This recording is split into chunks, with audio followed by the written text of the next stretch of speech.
I am Multi-Topic Talk. Welcome to this new video. I cannot wait to break this down.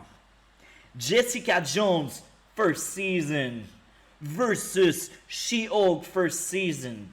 The advice one was made by Netflix in 2015 and the other one was made by Disney in 2022.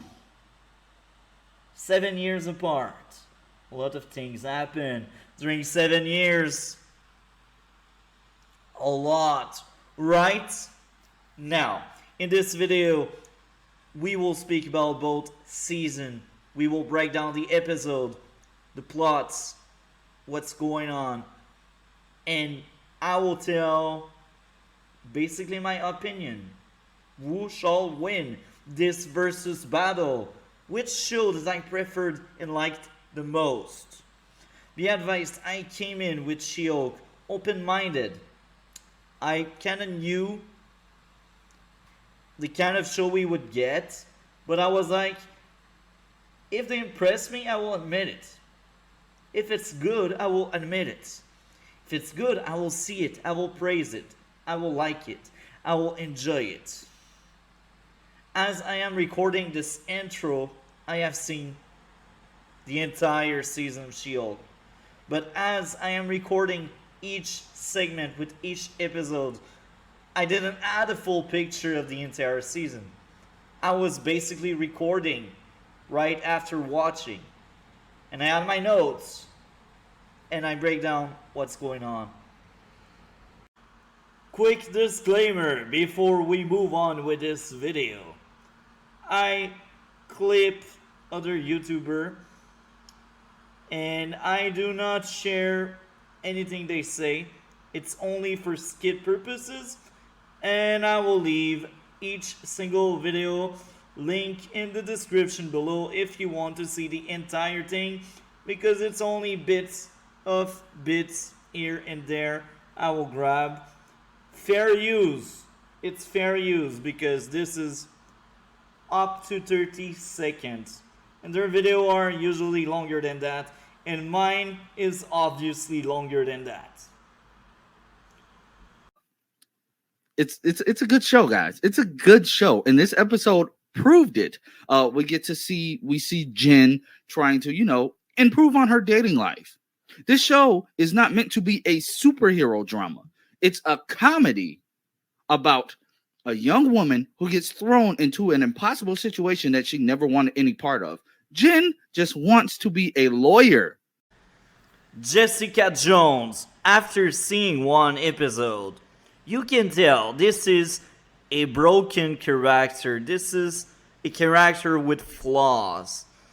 Not in a bad way, just in a normal way. The way you like your character to have flaws. She has PTSD.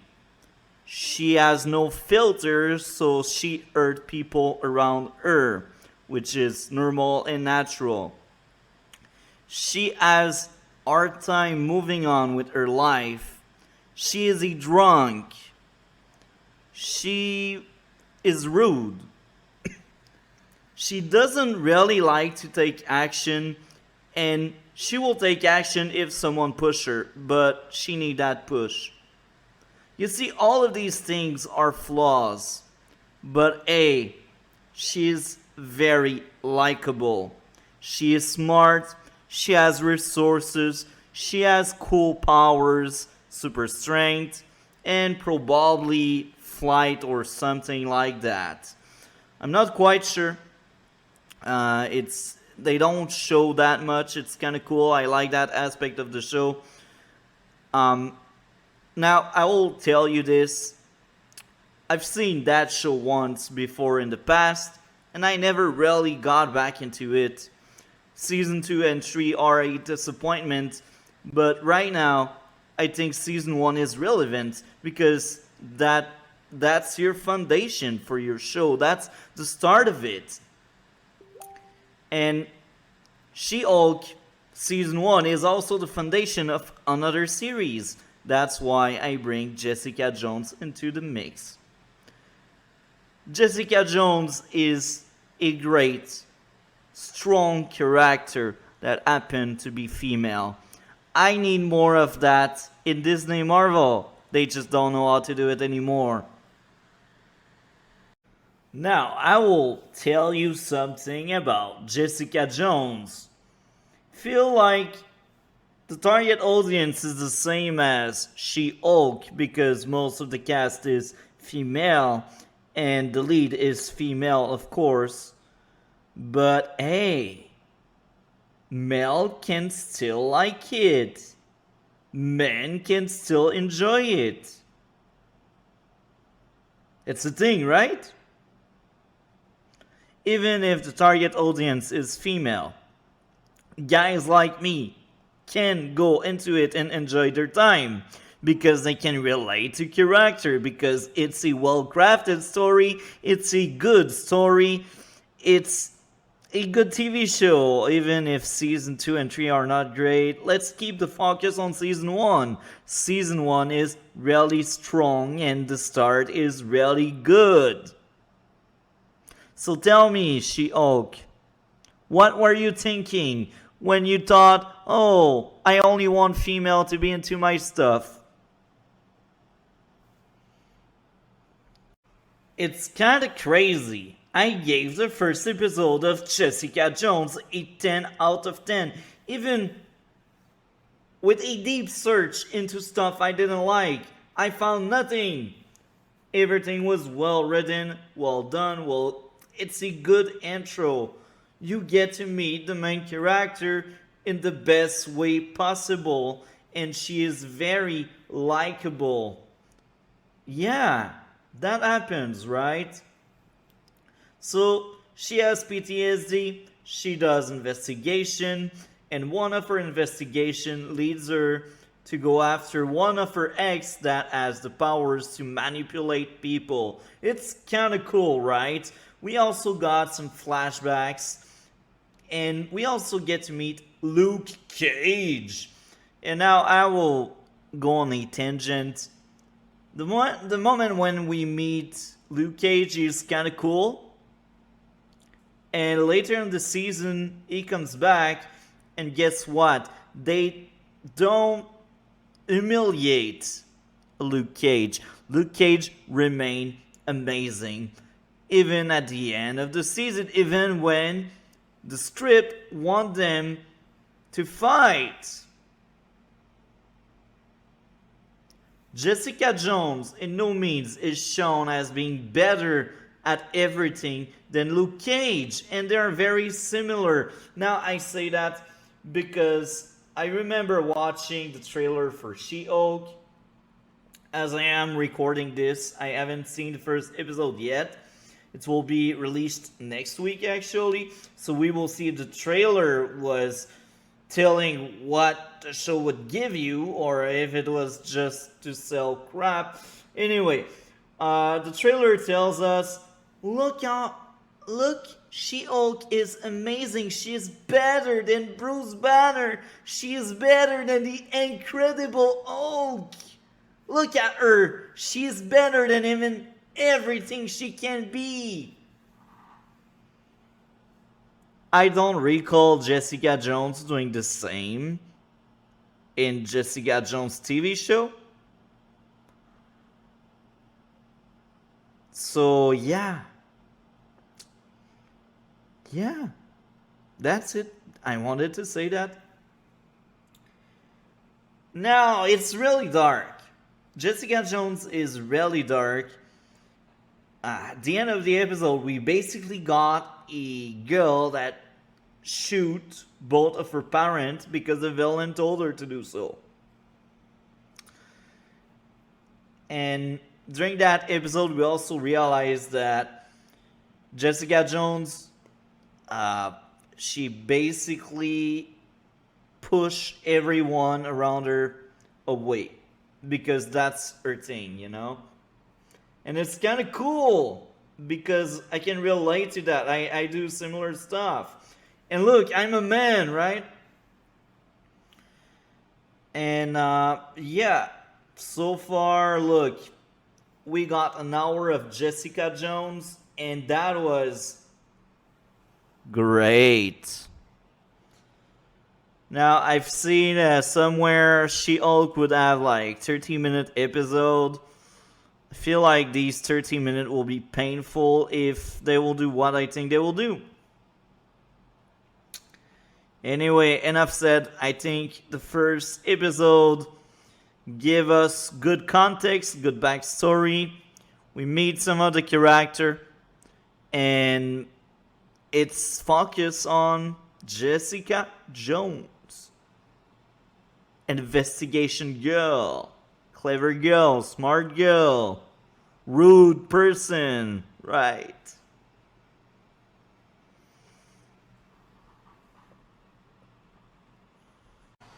In episode 2, we can spot on a new character flaw in Jessica Jones. She is very impulsive.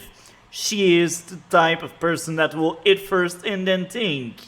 And this is tight. This is linked to basically her PTSD, which is very interesting. Episode 2 for me was another 10 out of 10. It was really hard for me to find issues. I actually found no issue at all.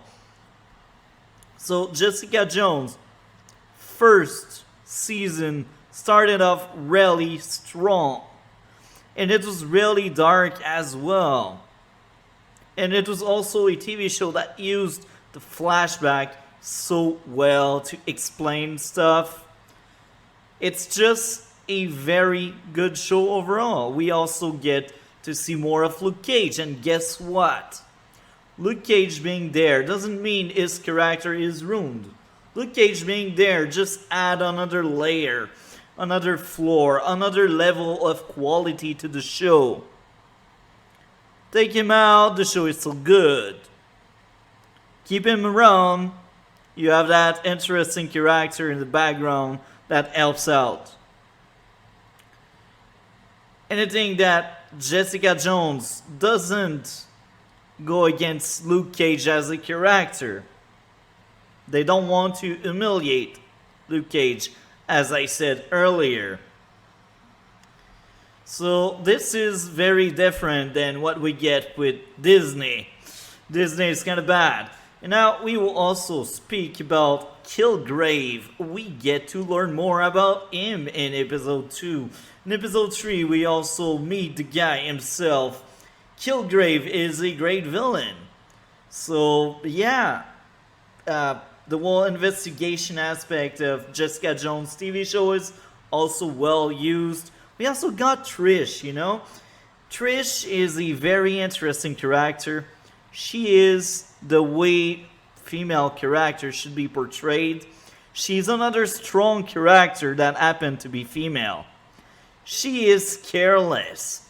What I mean by there, she takes enormous risk because she thinks she's invincible. And this is very, very interesting because this will bite her in the back. You see, they are not shy to give character flaw to the character, and then these character flaw bite them in the back. This is kind of cool. But here again, now we enter more in the episode 3 territory. Here again with episode 3, I gave it 10 out of 10 here again because it was really hard for me to find issues. Maybe it's just pacing, but even there, pacing is not really an excuse because everything that is shown on screen is important to the plot and you cannot really trim anything. So, yeah, this is how you do a TV show with a female lead. So far, so good. And speaking about female character, Trish, she's a good fighter, right? She still lost to a man because the man is just stronger than her. And it's normal. So please, WOKE people, stop pretending that even if a girl is well trained, she can beat any man. They can't. Let's be honest. So even with her martial art, she doesn't have the strength in her fist and arm to compete with a man, and it's normal, and there's nothing wrong to that. Men are naturally stronger. That's why, for many, many years, we had the man and the female competing in different section with different weight, you know? Don't search too far. It's for sake of fairness. Now, with that being said, Jessica Jones is amazing. And it's much better than what I remembered. It's just great. Jessica Jones, I highly recommend everyone to watch it if you have not. Just done watching episode number 4 of Jessica Jones, and this was another great one. This series is much better than what I remembered. I gave a 9.7 out of 10 with this 4th episode, and here we are. That's a show about broken people. Trish, Jessica Jones, they are broken. We also got meeting with other victim from Kilgrave. That episode is really interesting because it revolves around, or I should say it evolves around, the healing process to fix a broken person. That broken person must share, or at least try to share, to maybe start a process of healing. Trish deals with the PTSD she got from the attack on her in her apartment, and she is able to overcome by realizing it's not the cop fault, it's Kilgrave. That episode is really, really interesting, and it's also very, very entertaining. That 15-minute-ish was great. We also find out that some broken people want to harm others, like Jessica's client on that episode. Jessica's client blame all mutant and powered people for her family dying. I am assuming in one of the Avengers movie or something. Now, this show is different than She-Hulk, and after watching 4 episodes in a row, I feel like it's a bit unfair to place them side by side. And it's only right now that I realize it. Now, I say that, and She-Hulk is not out there yet. It will be in a few days from now, as I am recording this part of the video. But I can tell already it's not the same kind of show. Jessica Jones is a serious show about deeper things. And yes, there's a lot of very funny scenes.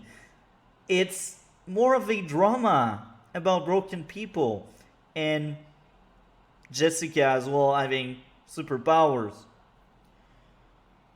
But regardless, I think they both aim at a female audience at some extent. So they are still similar stuff, and they are both Marvel property.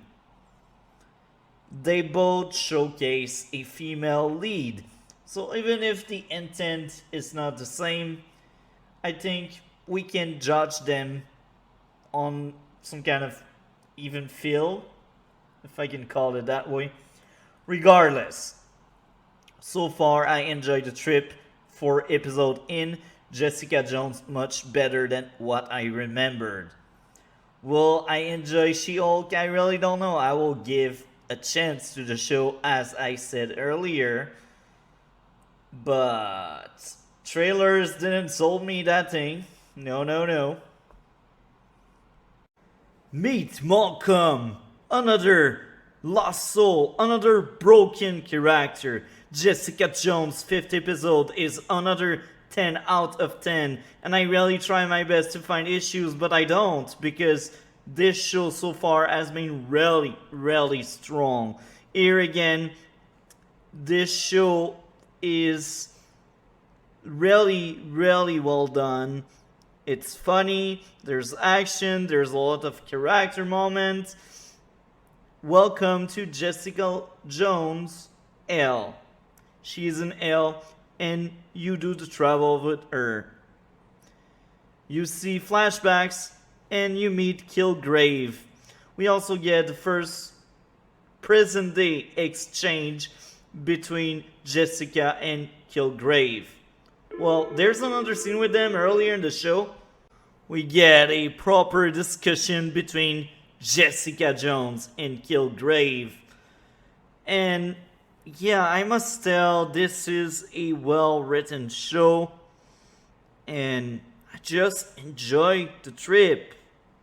I just wished She-Hulk could do the same kind of good work. But hey, what can we expect from people that put the message before anything else? It's kind of sad because even if Jessica Jones is a very entertaining TV show, we got the message. But hey, it's well done.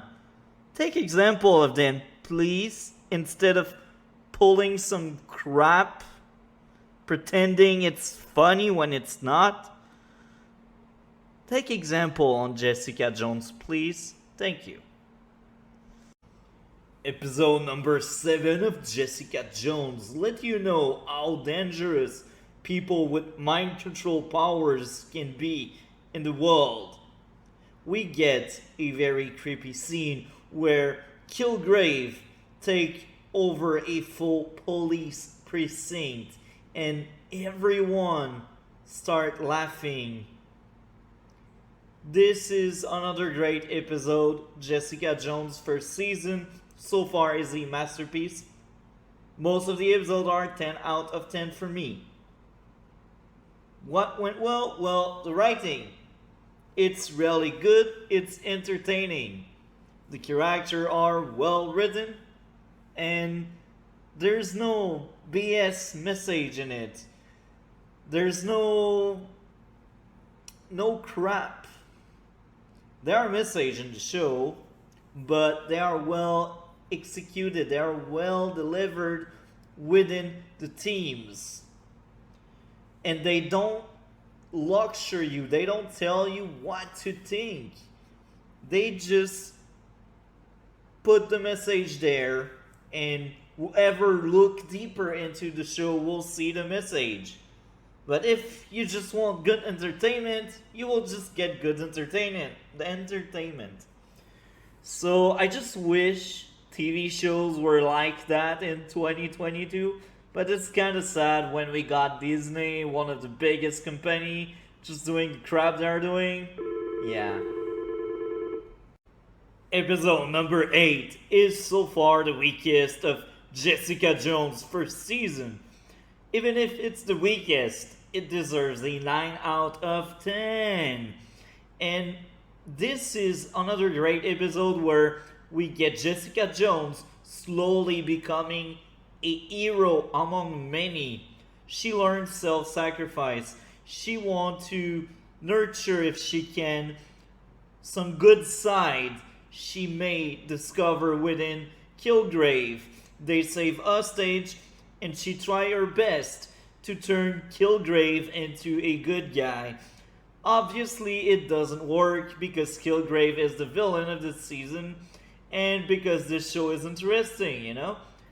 So, even when the show is kind of not great, and even when the show introduced like bad character like the neighbor, because the neighbor, the old lady that just want attention, she is an awful character.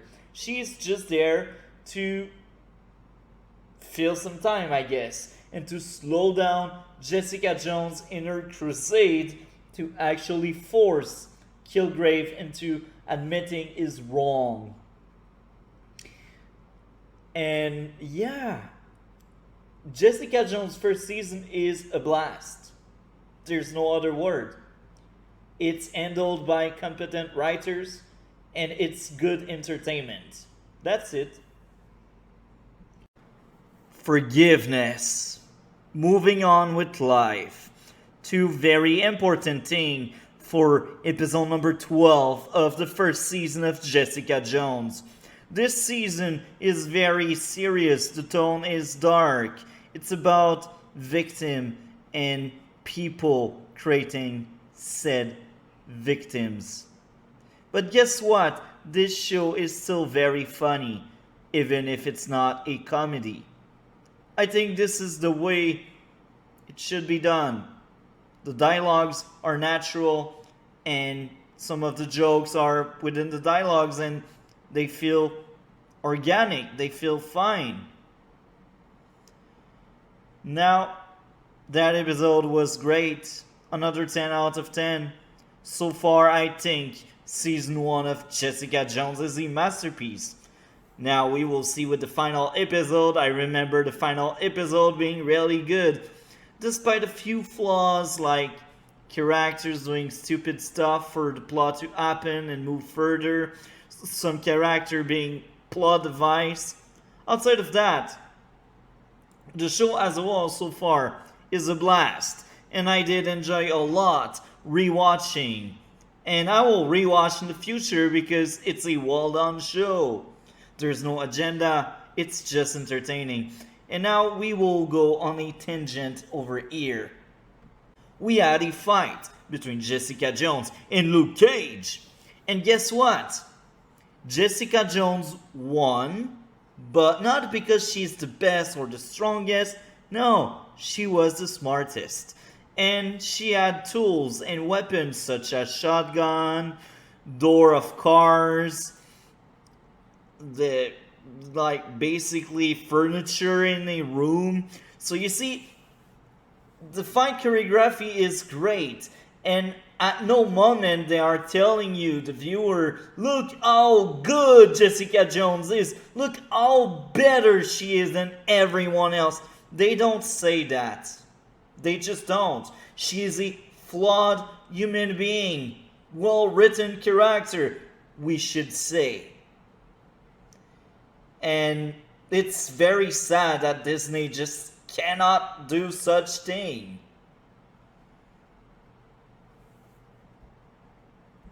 And Jessica Jones, episode 13, and on a very high note. This first season was a masterpiece. My final score was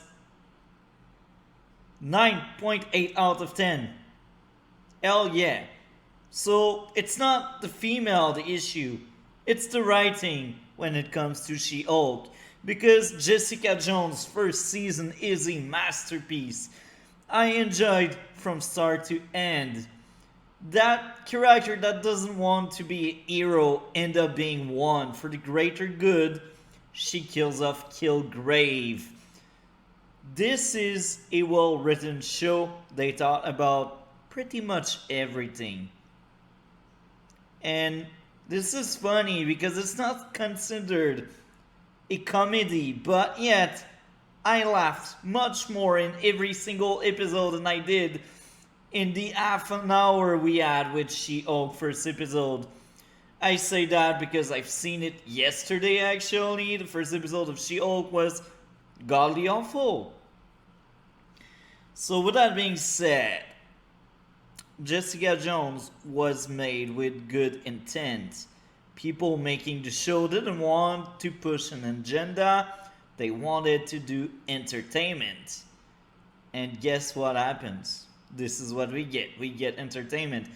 And I will also point out to something. Trish, a female character, when everyone was basically fighting each other in the docks because of Kilgrave, she decides to help out by taking on two girls fighting. It says many things. The first one, Trish knows her limit. The second one, the writer know that if Trish, a normal woman, without any superpower, interfere between two men, she will get really beaten up. This is why she got mixed up in the middle of two women. Now, I don't know if it was the intent. What I mean by there is, I don't know if it's just the choice of the writers to showcase that, or if things just happened and this is what we got. I'd like to believe it's the writer, because the writer were really smart. They did a masterpiece, as I said. And that show, Jessica Jones, is not about men bashing.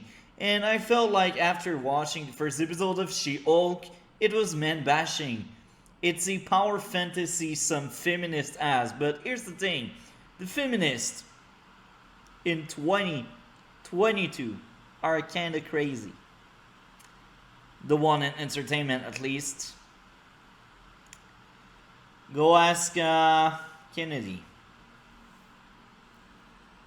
So here we are, ladies and gentlemen, with my good friend Chillmonger. Chillmonger, how are you doing today?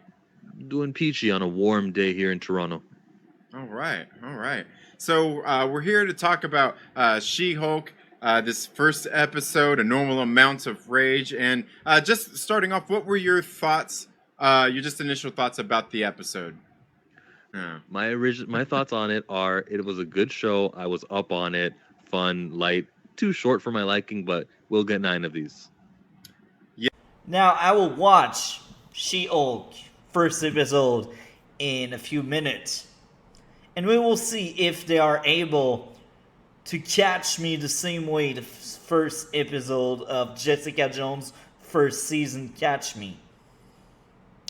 I really want to give a shot to She-Hulk, but watch out on how you try to sell your TV shows. Watch out to who you hire to make the script. You need competent people. You need people interested to make the best product and not some platform to deliver message. Jessica Jones is a very powerful character that happens to be female. Take that as an example, She-Hulk. You don't need perfection to have a strong character. You don't have to be like the same gender or the same race as someone else for the sake of being to relate. I can relate to a lot of things Jessica Jones and the entire cast in that season is living through.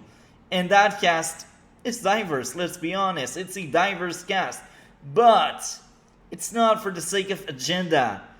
It's for the sake of having a grounded show. Anyway, I will watch. She-Hulk and laugh at it. And yeah, I can't wait to trash on one thing. We will start by trashing it, man. I will let you start. Open the discussion on She-Hulk. I mean, really, I'm just going to open it by saying, when it comes to like the woke stuff and that people are complaining about, I'll be honest. I mean, I didn't really like see it much or care, you know, or what the people were saying about it like that. I mean, most of the stuff those people are kind of bitching about is actually that's related to that. It is actually comic book accurate to the character, and when it comes to that, I mean, bar scene, I mean, it's not like it's saying just old guys or like that. She's just, you know, it's just there was a group that, you know, did that to her one time. I mean, every female has had at least a couple of those stories, I'm sure. So, you know, so I don't really care about all that quote-unquote woke stuff that some people are, like, saying. I didn't really see it. And yeah, the actress, tried her best. Definitely did a good job. Yeah, the issue with this is just the fucking. It's just the same as Love and Thunder. It's just fucking atrocious execution and writing.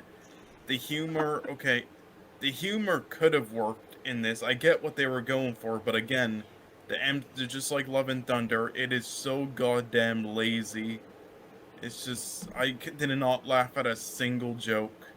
It's like there were moments where I'm like, okay, I get what they're doing, but for the most part, no. And those fucking cameos, God.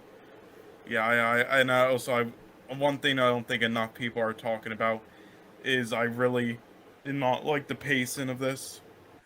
I did kind of like how they got to the point, unlike other MCU shows that fucked around for a bit, and and the parts where they didn't get to the point as fast. It's just because this is like an 8-episode show or whatnot, so it makes sense to have some of that filler. So I at least liked it in that aspect. I mean, I don't understand why out of all shows this is only like 35 minutes each episode, but I mean, but yeah, no, just the pacing though is just like, God, like the whole flashback scene of how she got her powers.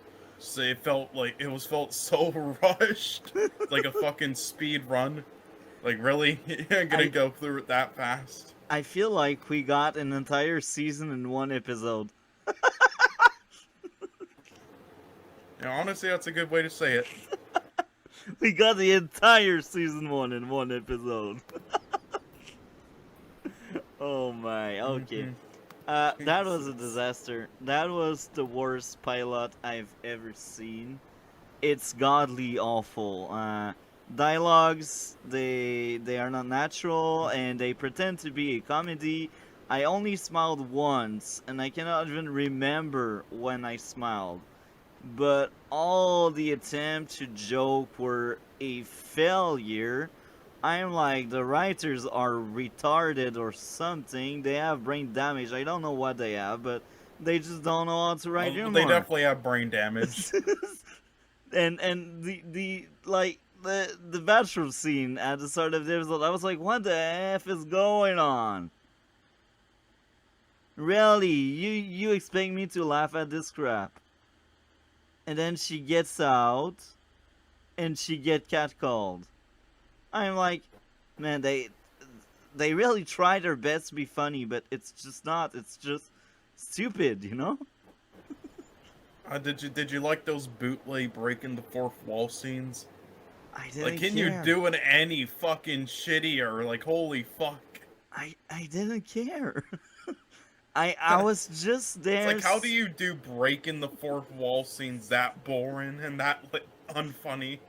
And I will go further with this. They told me there's a end credit scene in one of the reviews they did.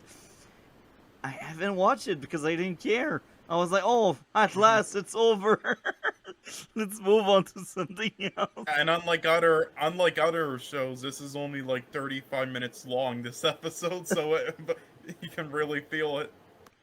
Man, I feel like a lot of the dialogue they wrote is insert from the writer, and it breaks the immersion for me. I'm like, really? Yeah. Really? And I didn't like the chemistry. Honestly, I think it's mainly I just still don't like Mark Ruffalo as Hulk, but I hate what they've done to him. But either way, his chemistry with her was not working in my opinion. I think the actress was good, but here's the thing: she got bad material, bad characterization to work on. She was good. There was nothing she could do though. Yeah, she cannot save it. She just can't.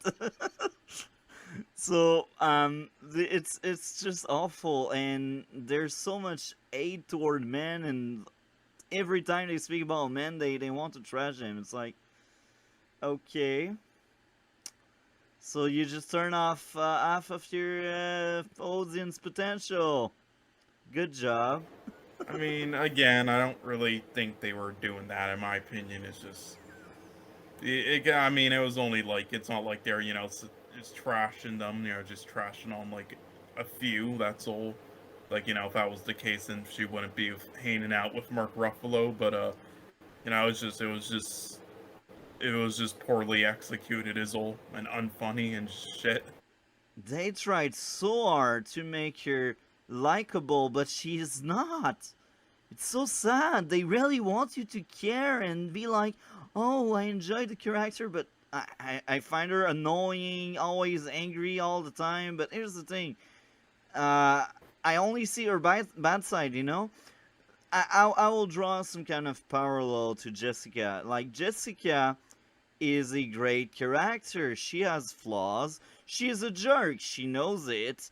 But her bad side doesn't bother me as much as She-Hulk bad side, because She-Hulk only shows that bad side. You don't see the weakness. You don't see like her being a character, or you can't see the potential of that character can be some kind of human, even if it's a fictional human. You know what I mean?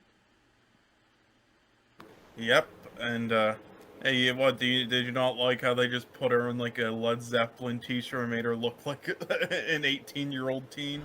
Hell yeah. It's just so sad, because I feel like they are able to do good character, but they just don't give a crap. I enjoy Kamala Khan in Miss Marvel. I just feel like everything around her was wrong. And here with this show, just everything is wrong, you know? Yeah, and how do you react like that when you find out you like got powers like that? That's not okay. Whatever. Some people don't want to do anything about having powers and stuff. So I could understand. Even Jessica Jones, it took her like, she almost stepped away from everything in episode 3 or 2, I forgot which one, at the start of the season, when Hope just killed her parents. She was about to like freaking leave everything and do her stuff, but then she realized, I need to do something. So I feel like I felt much more to her call to action than She-Hulk call to action at the end of episode 1, because at the start of the episode, she didn't want anything to be a superhero and stuff. But then you learn, oh, she told everyone around her she has superpowers. And at the end, she's like, oh, I will do something. I will reveal myself as a She-Hulk, you know? So I'm like, there's a lot of processing of character growth they just wasted. They threw it in the garbage bin just like that snap of a finger. It's so sad. The writing, man. Yeah, and then, you know, you said before you don't care about the CGI, but I'll just mention it quickly. The CGI in this, so when the trailer was like first released and memed on for that, they said like it wasn't finished in the trailer. I mean, it's weird to just release that like that. I mean, bad reception then makes you become a meme. I don't really understand but whatever. They said it wasn't finished though, and they finished it after. Yeah, well, I will say it didn't look as bad as, you know, in that trailer, but it didn't look. Yeah, it still didn't look good whatsoever. It's clear that Marvel is just abusing their visual effects artists, and they have such a short period of time to get it done. Like, it looks so amateur. It looks like fucking. It looks like like some of the Love and Thunder all the Love and Thunder visual effects, like fucking some YouTube video in some guy's backyard. Like, it just looks so blurry and like just so it looks like they're not even like in the frame at points, at least, especially with Hulk. Especially when you like look at his fucking hands, like, and there's barely any detail put into their faces. It's just terrible. Holy fuck. What bothered me the most? Fucking cringe, neckbeard, Twinkie-eating losers out there who are talking about this one scene. You guys are finally gonna get to hear my opinion on that scene. So, no, did I not think that the show was talking down to all men. I did not think that. One, I don't fucking think about that shit when I'm watching anything, realistically, you know? Unless a character of whatever movie and TV show or anime specifically states that's what the presence of the scene is. Because you know this as well as I do, dude. People assume shit when it's not even there. Like, if I am just done watching She-Hulk first episode. It was as bad as expected. Maybe I can say it's worst. The dialogue are so awful. And they double down on trashing the Hulk. Well, they double down on telling you She-Hulk is better because woman. Jessica Jones as Luke Cage as a male counterpart, and their power sets, their superpower are similar. They never trashed once Luke Cage and Jessica Jones. So why they should trash Hulk and She-Hulk?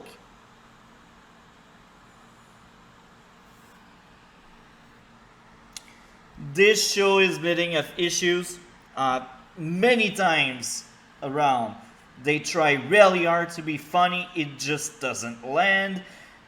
Now, I will be honest, there was one liner I kind of laughed at, but all the other really try hard times they wanted you to laugh, it didn't work for me. The dialogue is just awful. It's they consider this thing as action adventure comedy. I don't know, a comedy should make you laugh. Jessica Jones, I consider that more of a drama than a comedy, and I laughed much more in pretty much every single episode. Episode 1 was much more funny than what I have just seen with She-Hulk. The writer, they want so much emphasis, they really want you to care about She-Hulk. I don't care. I don't like the character, she's unlikable. Each time Bruce wants to help, she shuts him down. And this is funny, she's really a jerk. And we will take a look to Jessica Jones. Jessica Jones was also a jerk, but here's the thing. Some moments in some scenes, she has that weakness that make you relate, that make you feel sorry for the character.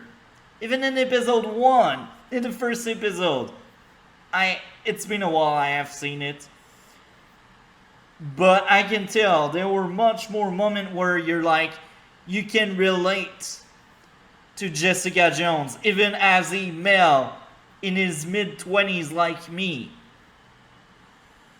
With She-Hulk, the first episode made me hate her so much, and that's not the actress' fault. I can tell that actress is talented. I spot on the bad writing. I blame the bad directing as well. It's really hard to watch already. It's bleeding of issues, and most of the issues are in the dialogue. They just don't know how to write good dialogue. It's some characters don't feel like characters, they feel like insert from the writer. Look, this is who I am. I will insert this in the dialogue because I like to self-insert in the dialogue. I will suffer through all 9 episodes, I can tell. Now, I will admit it, I kinda liked the fight scene at the end of the episode, but that was 1 minute out of 35. And I will be honest, the credit rolled around the 30-minute mark. I don't know if there are other end credit scenes, but I will be honest here, I don't care if there is any end credit scene, because I didn't like the episode at all. Is it the worst thing I've seen? No. Is it the worst pilot I've seen? Yes. That first episode didn't sold me the show. Usually your first episode is one of your most important piece of the puzzle, where you can hook people, when you can tell people, look, this is what I have to offer. As much as I had a lot of hatred toward the Halo show, I think the first episode was kind of fine, I guess. It wasn't great. It wasn't godly awful like what I've just seen. But that was fine. I mean, that was fine. Look at how Halo ended. It was kind of bad at the end. I expect She-Hulk to be worse, to be honest, because the Halo pilot was better. Now, if I would give a grade to the first episode, 2 out of 10. Now, I will say another thing. The bathroom scene in the first episode didn't feel natural. It felt like insert from the writer. Now here again, Shield didn't add any power, but she need to save Bruce from the car crash. Feminist propaganda. But here's the thing. Feminism used to be about equal right for both men and women. In 2022, feminism means you need to trash the man to elevate the woman. This is how I feel as a man watching this trash show. I feel like they don't want me to watch it. I'm not the target audience, I know it, and I don't care. I will still watch it and say how bad this is. I just hope a lot of women will come around and say themselves how bad this show is, and they are the target audience. This is some kind of wet dream. One last thing before I move on with the video. I do think the Hulk was the best part of this shitty episode. Even if they trashed the Hulk as much as they could do in 30 minutes, I actually enjoyed the character a lot. He is likable. He is the reverse of She-Hulk, which is kind of sad because I feel like all we will get from the Hulk was in episode 1. I don't see him coming back. Maybe he will come back for the cameo so everyone can talk about it. We will have a random episode in that season where Daredevil will show up and everyone will be excited and they will forget how bad the show is. Holy crap, my goodness. She-Hulk episode 1. Hulky crap. Oh, I can't, actually, that's a good, how big do you reckon Hulk's turds are? You know they're one of those rocks he threw at the beginning? Yeah. They weren't rocks. Picture that, times it by infinity. This episode was all the bads, okay? You know how you say, like, dumpster fire bad, hilariously bad, sickeningly bad? It's all of that. It is both hilariously bad, not in a good way, but we will have fun roasting this piece of crap. Guess we'll talk about Shit Hulk first, or Shit Hulk, I like that pun. Man, that's the best one. Go ahead, what's your thought? I'm curious to see what you think about it. well, I did think it was an improvement, but I mean, again, the first episode was like a 2 out of 10, so that's not saying much. I didn't. Again, I don't get these fourth wall jokes they're making. It's like they're using them so poorly. I hate all the stuff with Hulk still. I got that CGI with the spaceship. Jesus fuck! I thought I was watching like a Star Trek film from like 2006. And then I will say I liked the scenes with Abomination, no, but we didn't. Oh, this episode did feel like pretty short, but I did like the scenes with Abomination. Thought that was good. There were some jokes, and by some I mean like a couple that I did laugh at this time, mainly with like her father. But yeah, I thought this was watchable. Somewhat an improvement. I did. Yeah, there's more charisma in it, but I mean, still not good and still just lazy storytelling. Like, again, I just don't yeah, the main focus is the lawyer stuff, and you hire people who've never seen lawyer shows and don't know how to write. I'm just baffled, but yeah, so that's my thoughts. What about you? Oh my, I'm telling you, like, she is rehired for another position 10 minutes later in the same episode. So I'm like, what's the point of it? Telling you she is a Yeah. victim? Is it the point? Well, no, it's just. I mean, the point is just like, yeah, that's how people are in the world. Like, you'll do something. Like that's just something that I think at X Men. Oh, it happens in society. Sadly, like I know there was this one story of like some guy who like wrestled a shark. Like yeah, he wrestled like a shark on the beach or something. When it tried attacking somebody and saved them, but then he got fired from his job because his job, didn't prohibit dangerous stuff like that, or like because they thought that like he said he was a bit sick.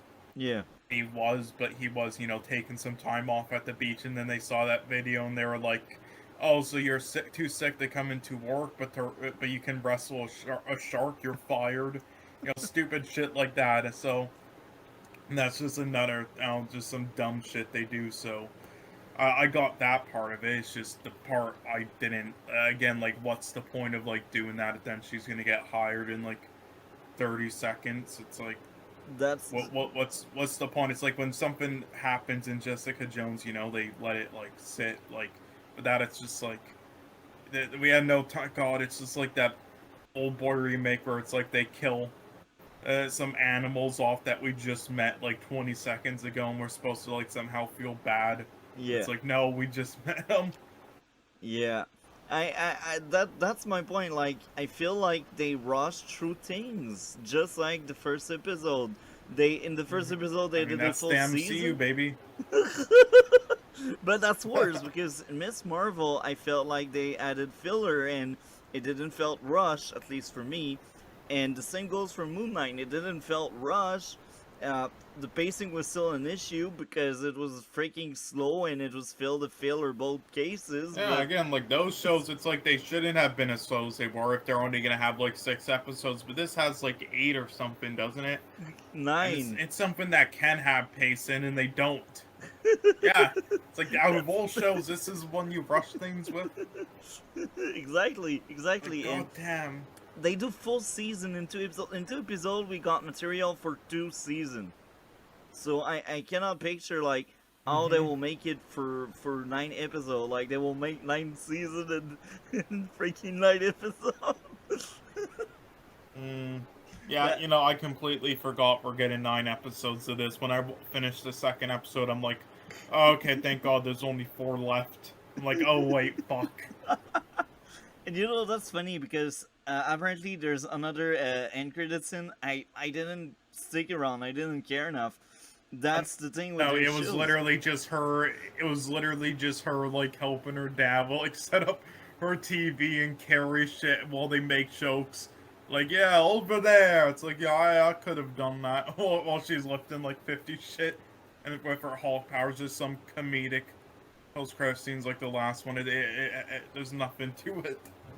I had a few smiles. I will These are admit just it. pointless. This time around, I did smile twice, which is 2 more. Well, 1 more than last week. Last week was one time I smiled. Now I smiled twice. So now we are at 3 smile counts. It's not even laugh. It's just. Yeah, I smiled with like one of the scenes with her father, and then the one scene with Abomination. That's about it. Yeah. It's so sad because the father looks like the only good male around her. All the other one are jerks. One is a weirdo, and the weirdo was kind of cool just because I know the actor, and he played the best villain Arrow, Josh Segarra. In The Office, the guy with the bottle, like when she just got rehired, and there was a weirdo just coming at her and not really being a jerk, just chilling with her in the office. You know what I mean? Yeah. That's the actor that played my favorite villain in Arrow. So I'm like, ooh, They picked him. Ah. Damn. So, I think the dialogue Yeah. is godly awful, just like last week. Mm-hmm. They just don't know how to write dialogue. So I cannot imagine Yeah, all the like- drama and court scenes. Man, it will be awful to watch the court. I am just done watching She-Hulk episode number 2. That was really bad. That was better than the first episode, I will admit it. I had 2 smile instead of 1. Most of the jokes still don't really land. There's no action. The characters, half of them are annoying, obnoxious, and poorly written. Now, the dialogue is what hurt my brain. I will be honest. 90% of the line doesn't feel right. Most of the dialogue feel like insert from the writers instead of dialogue coming from a character. These character are not character, they are just voice and insert from the writer. That's the biggest issue. And it's so annoying how they portray women as being these victims when this show should be about feminism, like true feminism, not complaining and whining all the time.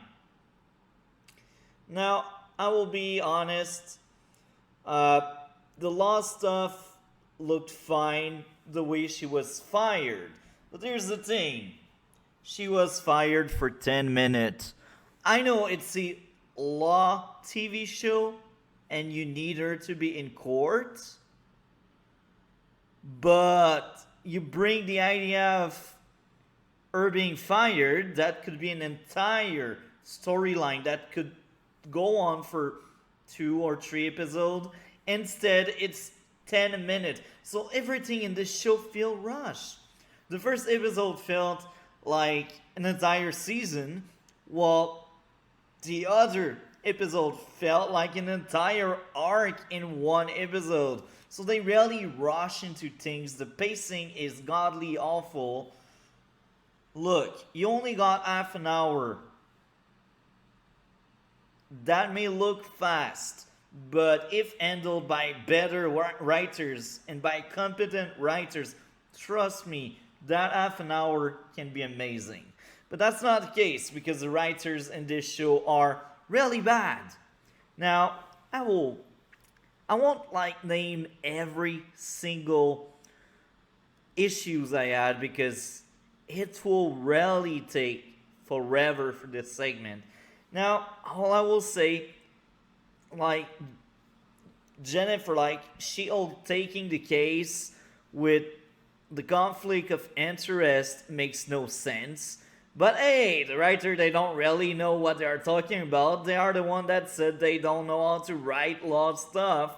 So hey, now it feels like every man in this show is a villain, or they are portrayed as jerks and stuff. It's really men hating. They hate men. They don't want men to watch their show. And it's really sad because that's half of your audience. And I will say it's even more. Now, I will speak about something else. She-Hulk doesn't let Hulk speak when they speak on the phone. And that bothers me so much. Because, look, you have the Hulk as a cameo. He could bring something interesting. But it's She-Hulk, She-Hulk, She-Hulk, she is the center of everything. I understand it's her show, but she looked like such a selfish character. She is still unlikable. I don't like that character. She is not well written. She's not interesting. I don't care about her. Look, at some point I felt sorry and I felt bad for her losing the job. So I was like, oh, maybe this show will turn out to be good. But as I said, under 10 minutes, she gets her job back. Really. That whole aspect of 10 minutes where she doesn't have a job is there to let you know she is a victim of discrimination. Look, now I will bring an example from Jessica Jones' second season just to tell you how to write something. It's about tolerating people, tolerance toward people, and deference. They are able to insert that theme throughout the entire season. As much as season 2 is flawed and not really good, I think they were able to deliver the team well because the writer there were much better than the writer we got right now with She-Hulk. This is the way it is. I think the writing department doesn't know how to write a show, how to write dialogue, how to write comedy. It's a comedy, and the best thing you got me so far from me is 3 smile in 2 episodes. It's not even laugh, it's smile. Now, She-Hulk father was likable. He's one of the few men that is not a jerk. Josh Shigara character, I only know the actor name because of Arrow and stuff. It was okay, but he had like 2 minutes of screen time. Not even 2 minutes, like half a minute. I just cannot stand this show. I think this episode should deserve a better score because it was better than episode 1. But it's still bleeding of issues. They also like the metabolism thing. She-Hulk should remain She-Hulk even when she's on human form. So I don't understand how Hulk can hit her harder when she's human. She has the same blood. Maybe it's because she doesn't have the same weight. But even there, like, when she was She-Hulk, she did drink. She drank nothing when she was Jennifer. So I feel like her getting drunk after going back to human form was just for comic relief. And it wasn't even fun. I was like, really? Look, you're doing a comedy. Make me laugh, please. You're boring, so make me laugh. That's all I'm asking. You just cannot do that, then don't do comedy. Don't. Do drama, something. I don't care what you're doing, but stay away from comedy if you don't know how to do comedy. I'm not a writer, because I know it's really hard to be one. And if I ever write, I will write drama. I won't go into comedy because I know my limits. I know I won't be a good comedy writer because I'm not funny. You are not funny, writer. You're just inserting your idea, your propaganda, your hatred toward men. The joke about Tony Stark being selfish. Are you kidding me? You're the one that trashed Tony Stark when you were almost forced into hulking up in episode 1 to save lives.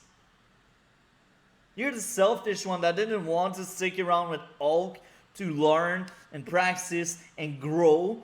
You're the selfish one that all you care about is your job, your money, your life. You don't care about other characters. You don't care about other people. She-Hulk, you're an awful character in a godly awful TV show. It's so sad.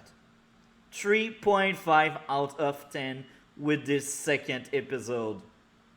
It's really sad. I really want to like the show. I don't like sitting around being pissed and watching something I don't like. I don't like doing that. But this is what I feel when I watch this show. You don't want me as a viewer.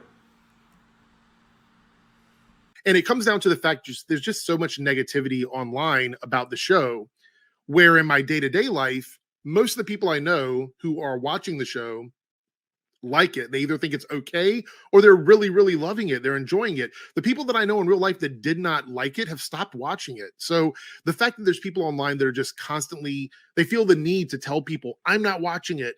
It's garbage. It's trash. No one cares about it. But yet there's hundreds and hundreds and hundreds of videos a week from these negative channels talking about. I am just done watching She-Hulk third episode. Here, I will be honest, as usual. I actually had my first laugh. Hell yeah, it took 3 episodes to have my first laugh. And now, the smile count is now at 5 because in this episode, I had much more smiles than, well, the first episode, and as many smiles as episode number 2. So far, this is the best episode, but considering how bad the show still is right now, I don't know if that's great. I mean, okay.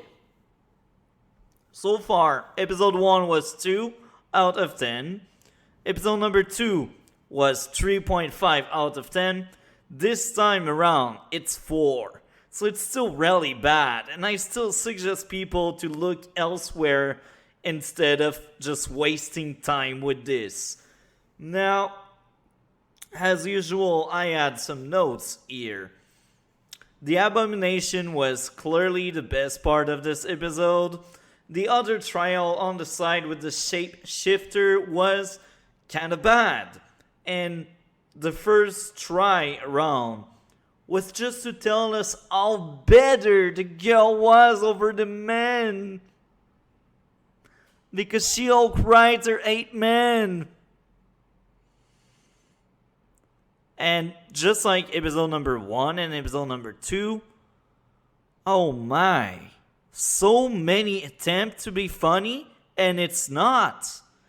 It just fails. It tries so hard, and it cannot hit the mark. So usually I will not praise cameos for the sake of cameos. I think the first appearance of Wong felt like that. Just a cameo to make people speak about it. The second one during the trial of Abomination, I was actually on board with that because it made sense based on him needed to be around, him used as witness. So as that makes sense, I'm fine with it. But here again, it feels like they just want you to watch something for the cameos. I will admit it, Jennifer is the best part of this episode. I still don't like her character. She's still not really likable, but the actress sold it to me. The actress is doing great work despite awful material. I will say this. It's really sad. I really don't like She-Hulk, Jennifer. I don't care. Her best friend is also boring because she doesn't feel like a character. She just feel like that actress. That actress is just there to try to make you laugh. I say to try to make you laugh because she failed. Writers, get a new job, go elsewhere. You're clearly not good at what you're doing. You list your own show as a comedy, and so far we are 300 episodes in, and they missed the mark much more. And I'm not really that hard to make laugh, to make smile. Like, I have a good writer around. I will smile, I will laugh. I like to enjoy what I watch. So far with She-Hulk, I don't. I don't like this show. I still watch it for content's sake. And I also want to tell why Jessica Jones was better, basically. That's why you don't see me reviewing each single week She-Hulk. I do speak about She-Hulk in my podcast, but that's because my podcast is about Marvel and DC. Regardless, She-Hulk is not good. It's just not. Writer, they don't know what to do, how to do. They're bad. They're not competent writers. Some of the dialogue is godly awful, as usual. They just cannot write something that makes sense, something that does hold up. They just cannot do it. This is what happened when you hire people because of gender. Just like the first two episodes, I didn't stick around until the end of the credits because I didn't care. I just wanted to be over with so I can move on and watch something else and enjoy something else. Because, hey, Stargirl third season is there. Cannot wait to watch that and review that. The understanding of the fan base isn't there. They're making a show for people who want to see a woman's daily life. I don't want to see that. I want to see the She-Hulk. And a lot of it is so slow, and there's a guy who she's kind of meeting with. They did so much storytelling in that montage at the beginning of this week's episode. I didn't need what actually took place was her going to Emil Blonsky's place, little therapy session. I can actually see the writer, the freaking director, what they value, and that's mental health. Let's start off with the best show ever, She-Hulk. Hey. So, us three, you basically said you almost slept on it. Do you remember Sorry, the episode? Early anything I remember, like, yeah, what was his name again? Guy from Shang-Chi, wasn't he in it? Wong. Wong, was he? Yeah, he showed up in this episode, didn't he? Yeah. Yeah, And I he know did. there was more like bitching and shit and lawyer shit or whatnot, but for the most part, it's like I was in a coma. I already forgot most of that. I was just so bored out of my mind. It was so unfunny. It wasn't like it wasn't like horribly made or written like the past episodes were, but it's not. It just doesn't interest me. I remember one thing. Holy fuck. That fucking Wrecking Crew is one of the... I think Jaded Fanboy said it best. If those people went to like a Comic Con and dressed up like that, and they and they said they were the Wrecking Crew, they would get kicked out. What? That is some of the worst costume design I ever seen in my life. That is not the Wrecking Crew.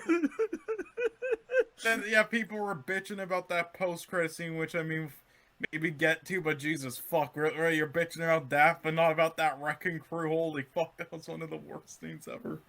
You know, that's funny because you speak about the end critics scene, and here's the thing: I don't care about this show. So when the credit roll, I just tap out. I go do something else. I watch something else. I Yeah, just don't give a shit about it. It's just like, oh no, twerking, when it's like, it gives a fuck, Jesus Christ. It wasn't funny, and it was just cringe and a shit scene, but it's, people are like, oh fucking, it's just like people were like so fucking offended over that. I'm just like, what the fuck? And then out of all things in this garbage episode, in this garbage show, and that's what you're gonna get offended over? Holy fuck. Let's actually criticize the show, people. I'm more concerned with why Megan Thee Stallion actually became popular than that fucking post-credit scene. Jesus Christ. That's funny because before I've seen reviews, I was only seeing the thumbnails, and I was like, did I miss something? And then I remember there's always that stupid end critics scene I don't give a crap about. And that's funny because Agents of S.H.I.E.L.D. did the same thing. They almost, most of the time, like 90% of the episode had end credits scene. But Agents of S.H.I.E.L.D. I cared, and I was sticking around, and I was always watching. And most of the time they were relevant, they were stinger, they were cliffhanger for like what happened next. But in this show, they just feel like extra scene, like blooper that didn't make it to the cut of the episode because they were just too bad to be. They actually just seem like bloopers. Yeah, and that's so sad because you're Marvel Studios. You should have competent writer. You have the money, but obviously they don't want to spend the money there. I'm wondering where they spend the money because let's be honest, Jen was on her lawyer suit most of the time, even if she should always be on court with her She-Hulk costume, because her boss told her that you got this job because you're She-Hulk. So I'm like, where'd the money go? Yeah, Jesus. Yeah, it's like I'm making a show about whatever. I don't know if I want to get into that, but Jesus Christ, it's like, I get the empowerment part of this show, but it's like what they're doing is like the opposite of empowerment. Whatever. It doesn't help. Like, the writing is so bad. The dialogue is so bad. And they showed again they don't know how to write a courtroom scene or know anything about the law. It's great. Yeah, and that's funny because people are like, Wong is there, it's amazing. Look, I will be honest here, I did smile, actually I laughed once because of Wong, and here's the thing, it's not because of the dialogue in itself, it's because of the actor. I think the actor playing Wong, Exactly.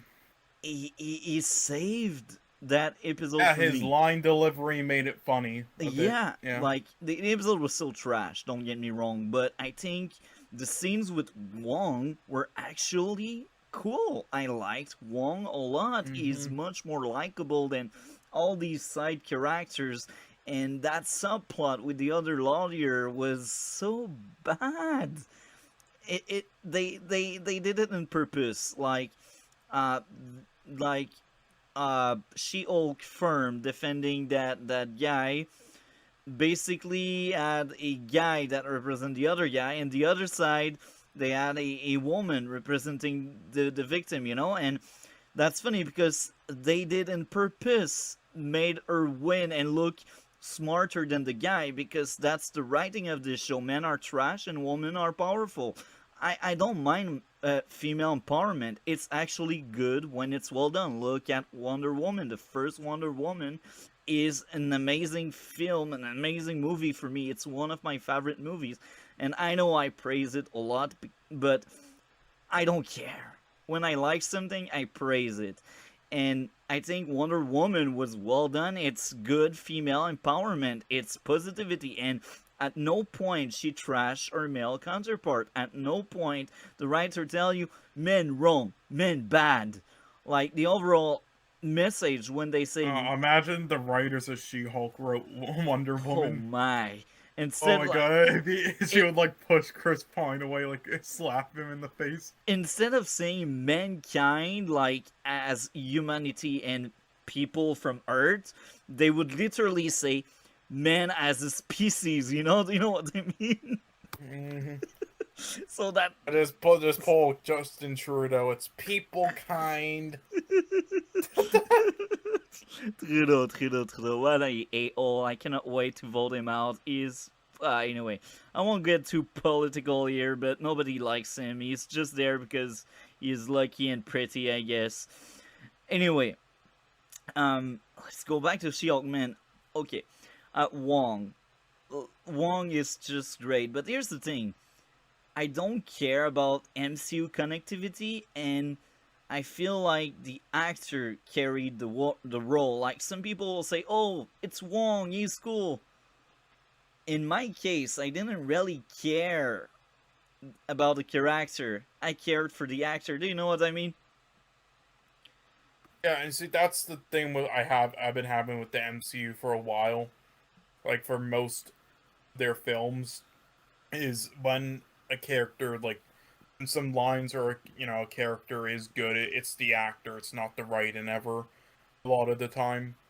I think that was also to an extent with Multiverse of Madness. Like, there's a lot of stupid shit that made no sense with Wanda and Multiverse of Madness. The amount of stupid in that script that they forced Sam Raimi to do for the MCU bullshit is just laughable. But the actress who plays Wanda, made it work in my opinion to at least a competent level where I liked her, to an extent, but yeah, and that's just what I think about the MCU right now. I just think they keep hiring these abysmal writers, and the actors have to try to carry it. And if it's not if it's an actor who was miscast or was overrated or it really was never good, like you can think of some examples like fucking Aquafina or Reed Larson or fucking Mickey Rourke was definitely one of them, and others. Then yeah, that's what's gonna happen. Just So I will say this. Of it, they couldn't conclude the show. And so they decided, you know what? We're just not going to. We're not even going to try. We're just going to have her complain about the show today. Her The script, own the plot, show. the characters. And then create an ending which didn't marry together with any of the show. Right. Oh, I guess we're going to have to be specific. Another painful one. Why?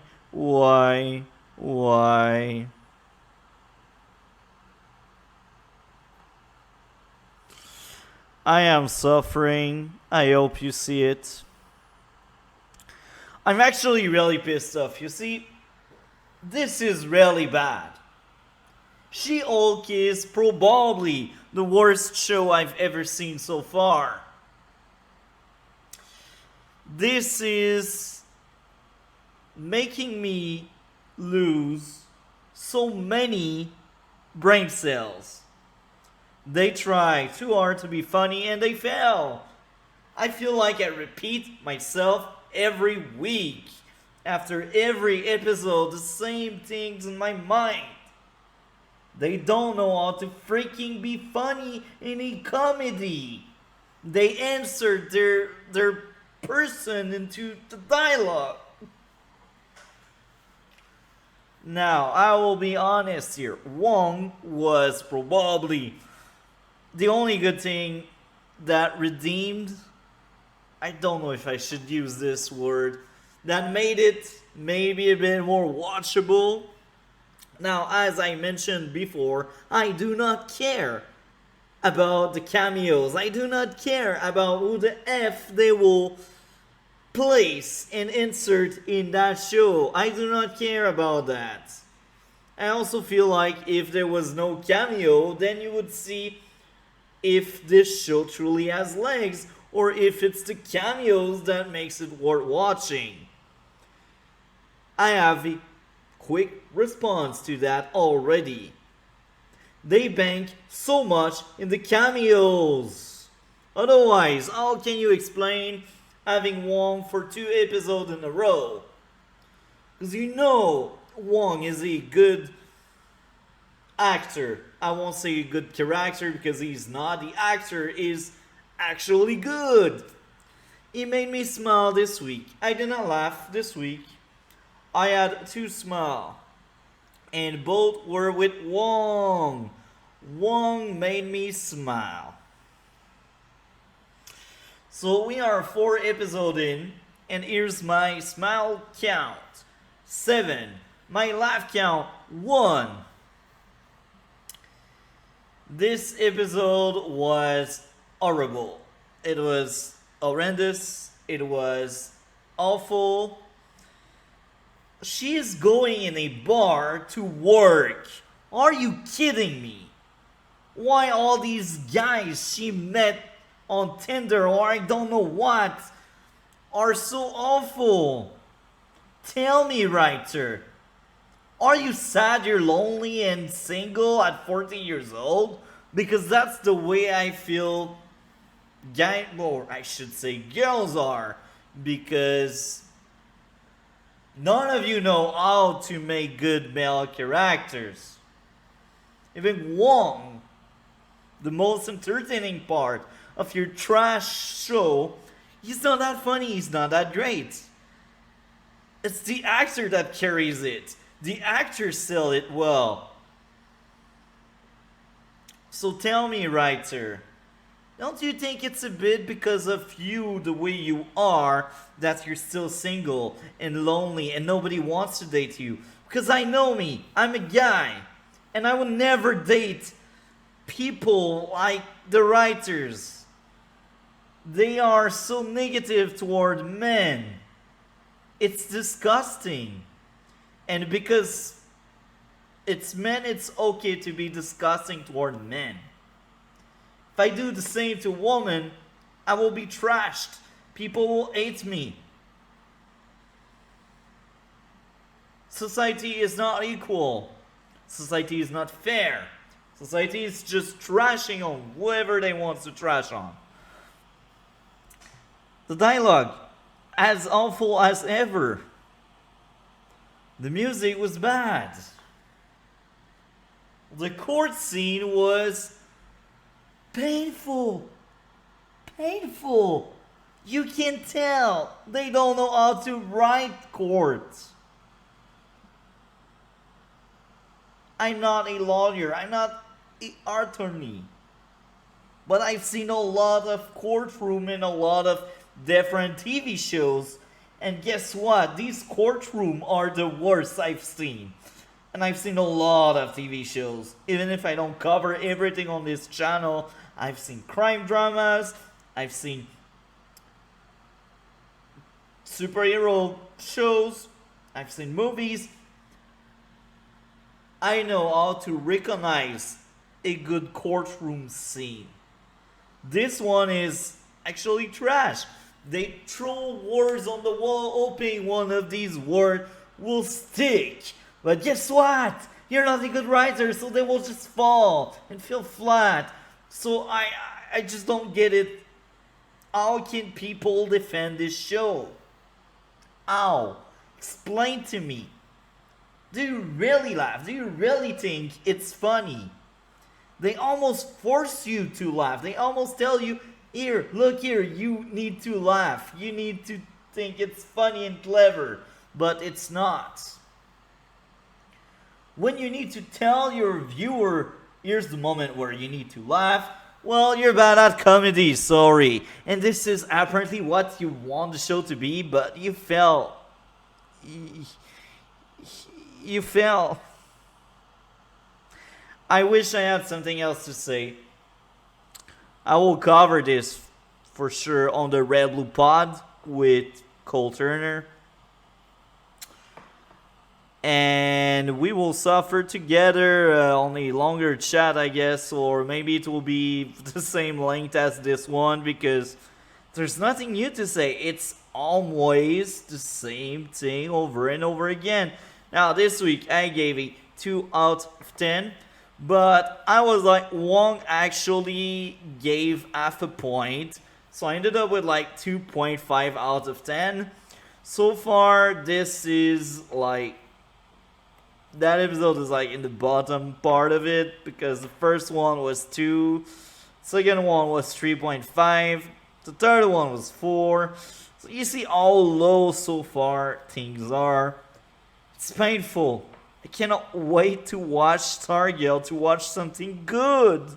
You know, something Marvel cannot do with Disney in charge. She-Hulk Season 1 has finally come to a conclusion, and the best part about it is that it's over! Finally! So, if you're ready for me to review the most anticlimactic, cringiest season finale episode you could imagine, let's dive right in. I'm going to show you some of my reactions to what I just watched, and then I will give you more of a review. Let's go. That's great. I'll be honest, I enjoyed, we could talk about Stargirl first, I guess.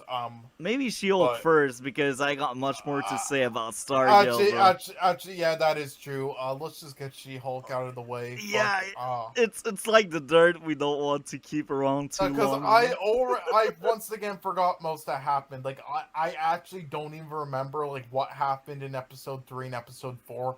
Like, they're just the same to me.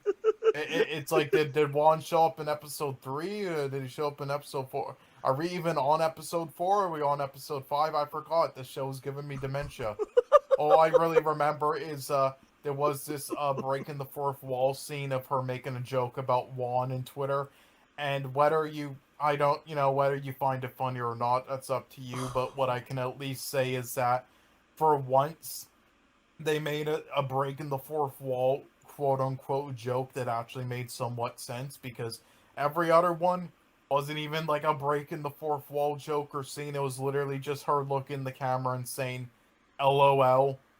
But Oh it's like they forgot the film breaking the fourth wall scenes, forgetting that's a thing in the She-Hulk comics, and then just filmed all those for 5 seconds shortly after.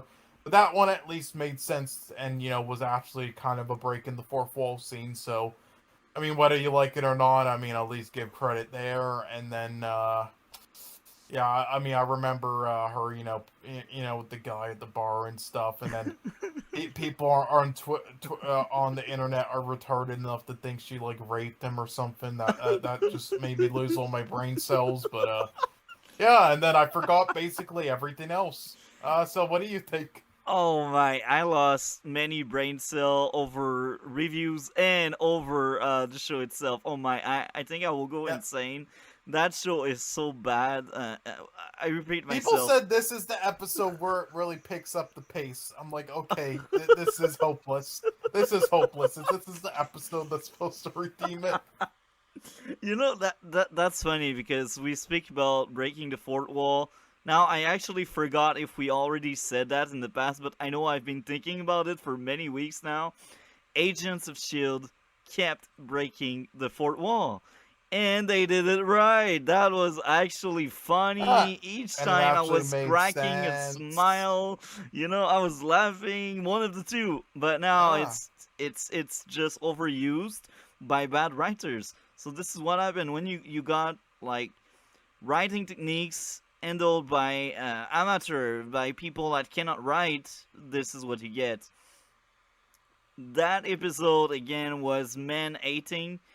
Like 99% of the male character in this show are stupid, and they are depicted as the worst of the kind. So Yeah, tell me, how is every this single one of equality? them have like 5 brain cells. Yeah, It's actually insane. it's not even a parody because you can feel its insert. You can feel the writer speaking to the character, and this is sad. This Yeah, is like here's the thing. I don't really like believe in all that man hating. I don't really give a shit personally. I don't really see it. Like I just think it's outside of like some like 2 parts of it. Like one of them with like the comparing their struggles Olympics. That's about it. But I just think it's dumb, stupid, fucking feminist writing. I don't think it's like man hating, no. But the what I will say though is that it's true. They literally have to make every male character have like 5 brain cells at most in the process, to make her seem like powerful and smart. It's like this is not how you do things. the biggest issue I got with that is how if we do the same to women, we are deemed to go too far. But then because they're women, they can do it. That's a double standard that really bothers me a lot. I am all in for equality as long as you treat both gender the same way. But this is obviously not the case here. Yes, some people will say they also trash women, but they don't trash women as much as men in this show. And even there, like, the girl that was always partying and drunk, she wasn't even funny and she wasn't terrible. She was just stupid. And men in this show are terrible, It's Yeah. very different. Like, Okay, I'll be honest. So we talked about the comedy as well. So every episode we said, "Where's the comedy?" But we could at least pinpoint like 1 or 2 jokes in it that we can notice. This episode, I couldn't notice a single joke in this. There literally wasn't like a single joke in this. yeah, it's really bad. And this is funny because I will repeat myself because Wong was in this episode again here. And guess what? He had a really shit material, but because the actor is playing well and the actor is able to sell crap, well, that was entertaining. And Wong was the best part of this episode, and right now, my smile count went to 7. To give you an idea, last week it was at 5, so I smiled twice because of Wong. I can't remember any other scene that made me smile. Like, usually it's Wong, and my laugh count is still at 1, and we are 4 episodes in. We are almost half done with the season, and I'm the kind of person that is not that hard when it's funny, when it's a joke, when it's entertaining. I'm not that hard to make laugh, to make smile. I laughed a lot in Stargirl all 3 seasons, and 3rd season so far, I laughed a lot, so I'm not that hard. I'm not like that person that just cannot laugh, because I find stuff funny if it's handled by good writer, which is clearly not the case with She-Hulk. Oh yeah.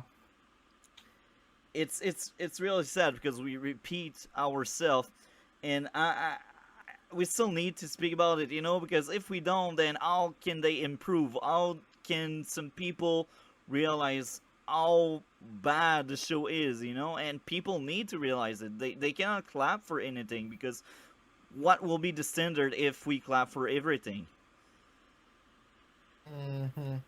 And again, inserts from the writer are all over the place. You can tell it's not a character speaking, it's the writer, and it's really bad. It breaks the immersion. It breaks like the fake world you should be in. The dialogue is awful. The dialogue are bad. Going in a bar to work. I know that because I think it's really stupid. When you go in a bar, don't you think you want some drink and you want to dance with people? Why did you brought your own your work? Maybe I nitpick too much, but I find that stupid. Makes no sense. I think it is dumb. I don't know. And I'm that just trying to scene think. was only to tell us how sexist men are, and all men are wrong, and all men are a-hole in the bars. I'm like, okay. I wasted my time watching well, that scene. I will say, defend them just slightly. I mean, there are a lot of asshole men in bars. I mean, it's not saying that all are, but there are those groups. So, I mean, that is like accurate. I mean, if it was just like scenes like those individually throughout the show, then I wouldn't, care. But I mean, just with everything else that's in the show, though, and then having that in there makes me, question its motives. But yeah, I mean, either way, it was fucking terrible, and there's no point in it. That episode was very painful, and at first I gave it a 2, but then I look back at the first episode and I'm like, just because Wong was around here, I give 0.5, and I will repeat myself, it's not because it's Wong, it's not because it's MCU, it's not because it's a cameo, it's because of the actor. And Yeah. I want Well, to speaking say of that. Wong, why? Episode 5 of She-Hulk. Guess what? It bleeds out of the same issues I keep telling everyone since the first episode. Hell yeah, we still have terrible writing, terrible dialogue, terrible character, and lots of hatred toward men. The court stuff was painful. Rewind. The court stuff was painful for most of the time. The only thing that really worked well for me in that court stuff, it's basically when they said, oh yeah, she's using that name for her dating life and stuff. That was the only aspect of that court drama that worked for me. The rest made no sense. They just threw dialogue on the wall and they were like, let's hope it will stick. Because this is all they do when they write this show. No wonder why so many people hate on it. And that's funny because they keep breaking the fourth wall, you see. Agents of S.H.I.E.L.D. was doing the same. But here's the thing. It was more subtle, you know? More smart. Now, each time she need to break the fourth wall, she need to look at the camera like they told her to do so because the people watching the show are too stupid to realize she's breaking the fourth wall.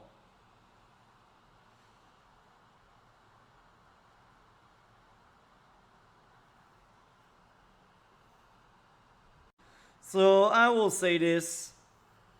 The same issue as usual. People don't know how to write good stuff. The guy with the glasses that was drinking, another jerk among many in this show. The opening scene was kind of bad. It was not funny a lot of time where they really tried really hard to be funny. That's so sad. The first time around when she goes for a new suit, that was painful. I was like, that's painful to watch. If I wasn't making this video, trust me, I would have dropped this show after one episode.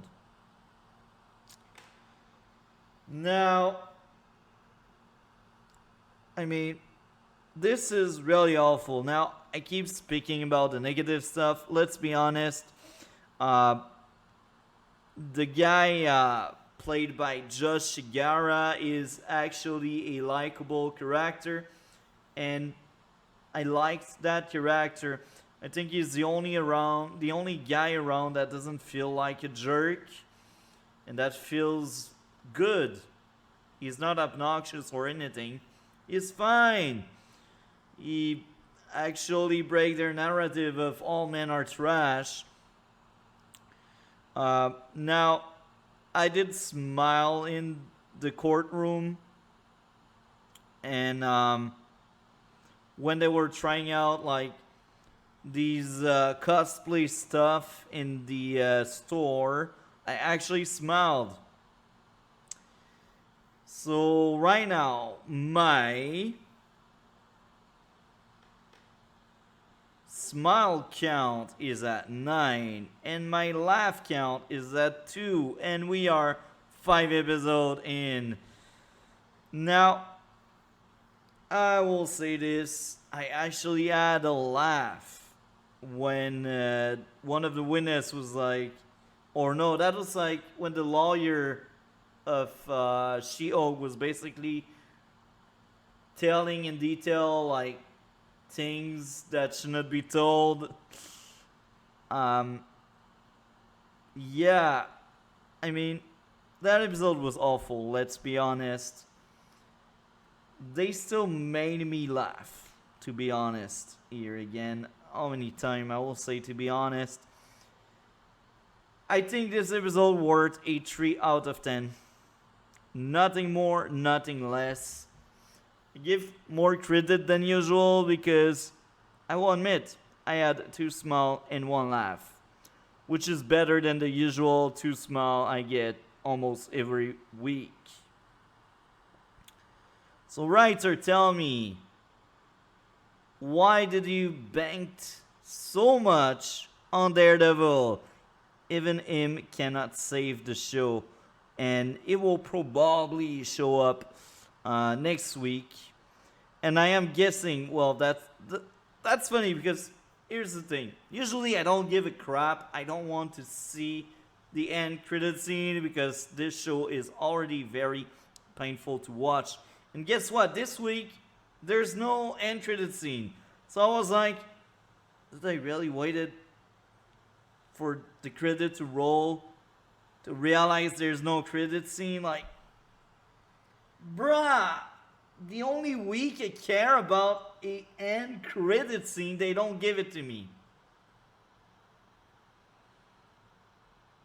That's a coincidence, and my, that's insulting. In a few weeks. I mean, we'll probably get into most of that. And yes, thank you everybody so much for being here. If you have anything you guys want to discuss, let us. You guys have any questions? Let me know. Let us know down in the comments below. But I will say this show for me has just kind of been exactly what it is. I don't hate it, and like it's just a show. It feels like the subplot is a main plot. Vice versa, I should say. The main plot is that there's a guy who wants She-Hulk's blood, and we've had it mentioned a couple of times, but they treat it like something that's irrelevant and sort of in the background. Now, you can present You know, it's yourself. funny how you say, I think this is the first, episode 12. It's funny you say that, because I completely forgot what episode we're even on She-Hulk already. Is this episode 4, episode 5, episode 6? I forgot. 5. She-Hulk number 5. Ah, yes. Now, this episode is honestly... Okay, so this is a very special episode. This is, So you know how in like American sports sometimes like in the NFL they have like a bye week, like a week off each team. This was like this. It was there was nothing in the. It was a fucking filler episode from start to finish. And this is funny because we are half done with that season, and now I am really worried about Daredevil 18 episode run. Because this is twice this size.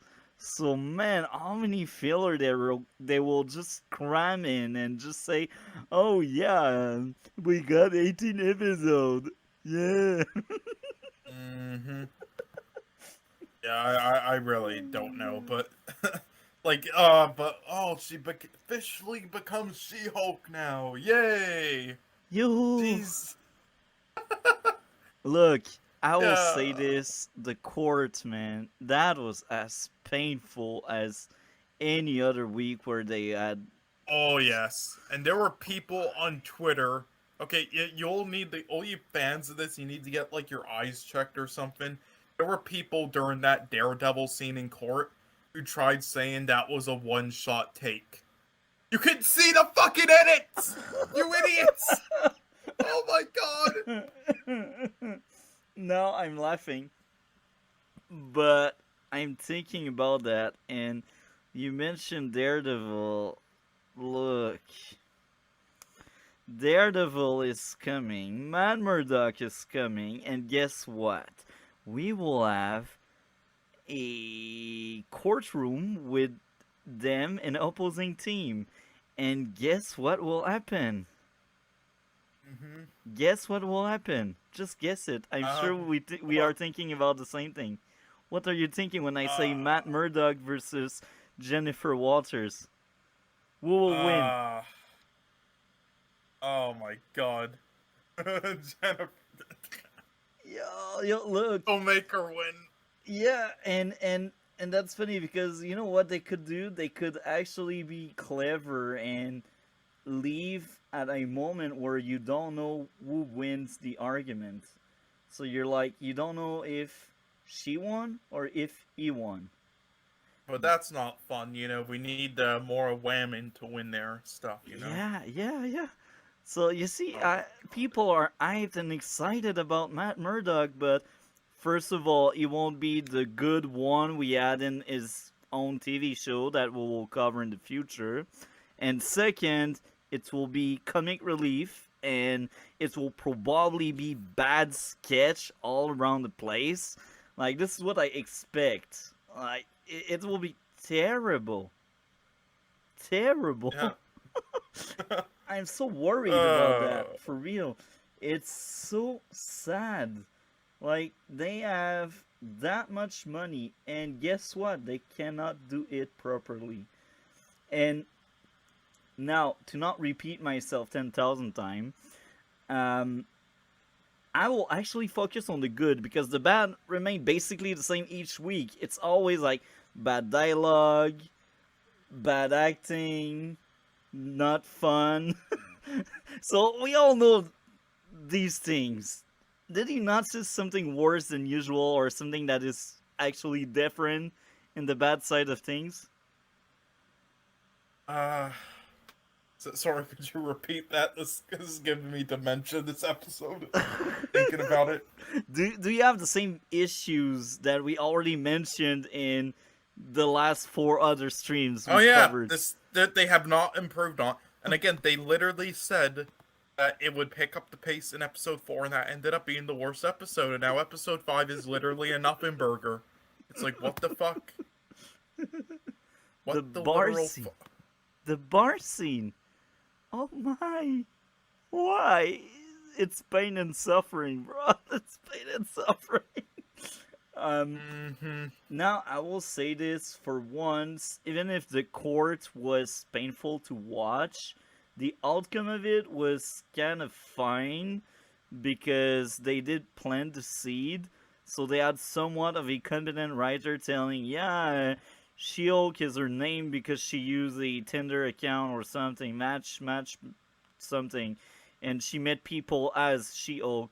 So because of that, it's somewhat of a decent outcome, but everything in the courtroom outside of that outcome was so awful to see. Oh my. Like, is it really Titania, the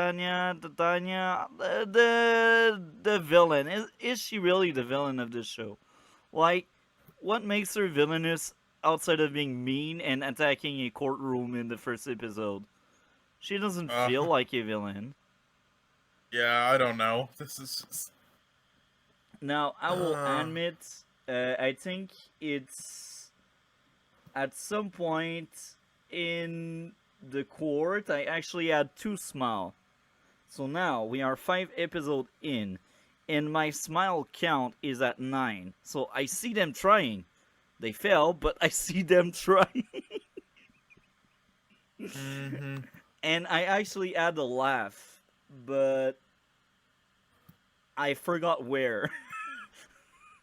And yeah, this is rare. at this point, I don't know. With this show, this is rare it's happening. Right now, my laugh count is at 2, and we are 5 episodes in. And this is a comedy. Oh my. Oh my. Anything else, like, to add how they will assassinate Matt Murdock next week? Oh, fuck. I really don't even want to think about it. Like, this is just... I'm just like... I actually give up. They're gonna fucking probably... yeah, you know what? I have to ask, do you think they're gonna make some disabled because, you think they're gonna, like, be hypocritical again and make a disabled joke and then not a joke about her? Yeah, they will. Trust me, they will like do some kind of bad joke about disabled people, and it will be so forced that people will rant about it. Trust me, that won't be a good one. I can tell they have something in their sleeve, and since so far it's atrocious, I expect it to be really bad. People, man, I don't get it. How can you defend this show? How can you enjoy this show? And this is funny because the other day, I was watching a live stream from a content creator I respect a lot, and he was basically saying people that hate watch actually like the show. In my mind, it's like, what? Look, I'm not really into I watching. hate that. I absolutely hate people who say that shit. Yeah. Okay, listen. All right, I review things, even if something's bad. I'm gonna or I think it might be bad. I'm still gonna review it or give it the chance. And if it is bad, I'm still gonna finish it and then say what I think about it. I'm not just gonna. All right, if every person who's just like, if you don't like it, don't watch it, or oh, people who hate watch it actually, enjoy. If that was the case, then there would be nothing that poorly received in the world. All right, everything would Yeah. just be positively received. All right, and that's terrible for the world. Yeah, Don't do and that shit. and that's funny because uh we don't like it. And the main reason why some people are driven toward that content and are driven to do and watch that kind of content, it's because they want to understand. Sometimes you watch something, you don't like it, but you don't understand why you don't like it, and then you go watch another painful week for She-Hulk. Episode number 6 is so far the worst thing I've seen on TV. This was really long. This was really boring. This was really bad. And now I will ask a question to the writer. If Jen can get drunk, does this mean she doesn't have her powers as the Hulk anymore? If it's the case, then can you please explain to me how she was able to tank 2 or 3 hits from Titania or whatever the name the villain is of this show? Can someone explain to me, please? Because for real, if she can get drunk as She-Hulk, maybe, well, rewind this. If she cannot get drunk as She-Hulk, and you separate Jen from She-Hulk,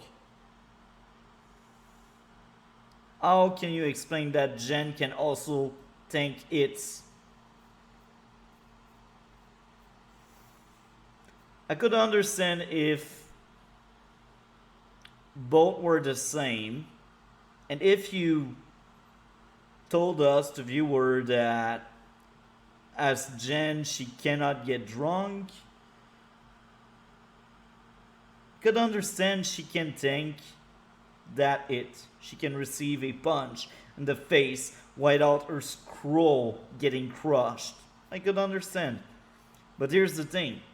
You're the one that told me Jen is different from She-Hulk. So writer, you cannot write court stuff. It's obvious. It's ridiculous. The court stuff is laughable. And you cannot write your own rules within your own show with your main character. You just can't. So why are you hired? Because you're a woman? I got news for you. Having the gender of a woman doesn't mean you should get every single job if you're not able to do it properly. And so far, I can tell girls are really bad at writing anything. There's no good comedy anywhere. It's not funny. I was bored the crap out of it, and I've seen all these attempts to be funny. They failed. I did not laugh. I didn't even crack a smile. There was that scene I was like, they really tried so hard, I almost became depressed with it. This is not a good TV show, and it's painful for me. Now, speaking about receiving hits and stuff, she'll punch Titania. So Titania should have died when She-Hulk hit her in the face. Because when she fell, she broke her teeth. So she should not be like a person with a different endurance, I think. And another issue with She-Hulk here, she had some kind of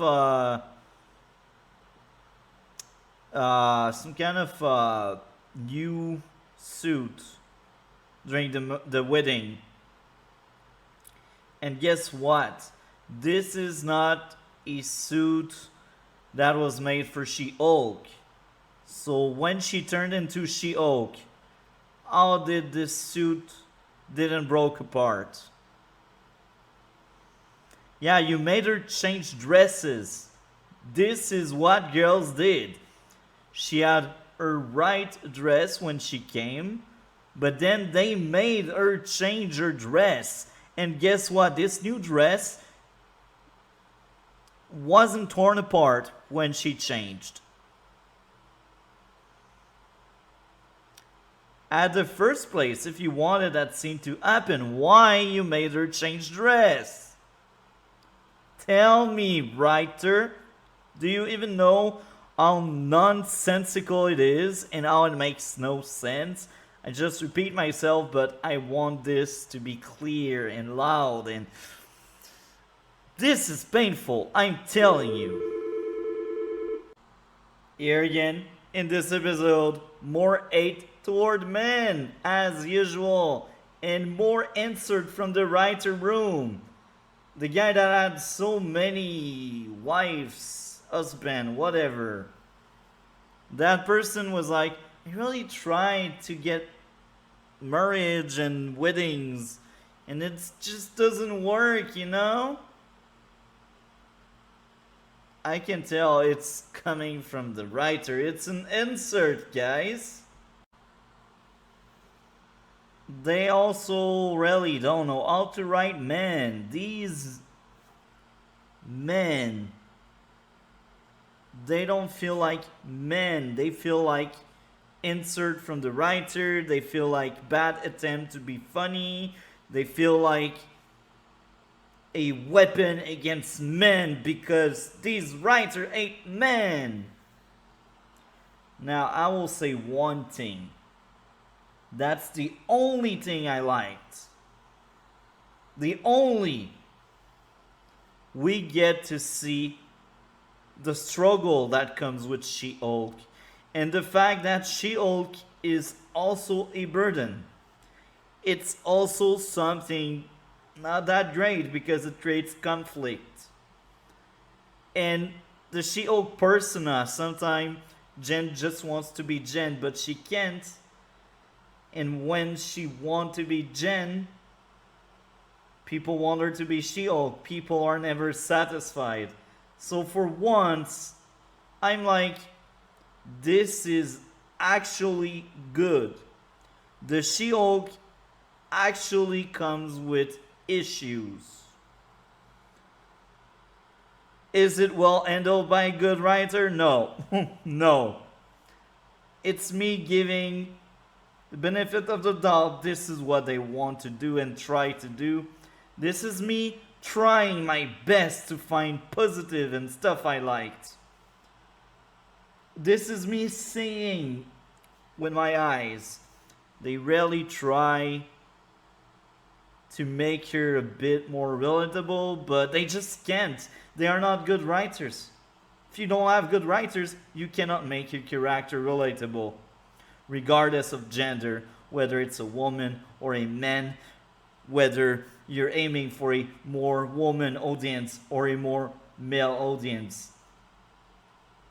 If you're bad at writing, well, you're the only issue in everything. I mean, this was painful. And this episode, 0.5 out of 10. 0.5. And the 0.5 is only because I see them trying to make Jen more relatable and make Jen more like someone that has that double identity she doesn't want. And I'm actually fine with that, but you need more. You need to be better with your writing, because man, your jokes are not landing. You're not funny, show. You call yourself a comedy, and I want to cry in pain each week. By episode 6, we got 9 smile, 2 laugh. I didn't smile this week. I didn't laugh this week.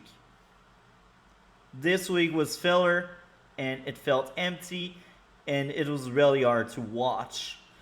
And I'm glad it's over. And guess what? This week, again, I will be honest, I did stick around to see the end credit scene. And there's none. Again. Now, I will explain why I want to see the end credits. Because I want to see Daredevil. They want to sell the show on a Daredevil cameo. And I'm telling you, they will keep Daredevil until the end. They will show him in episode 9. So people stick around until 9. So they say, oh, that many people watch the show on its final episode. Just to make it look good. Even if they have a third in the end. This show is the worst thing I've seen on TV. I'd rather pick Inhuman, the bad TV show with 8 episodes, than this crap.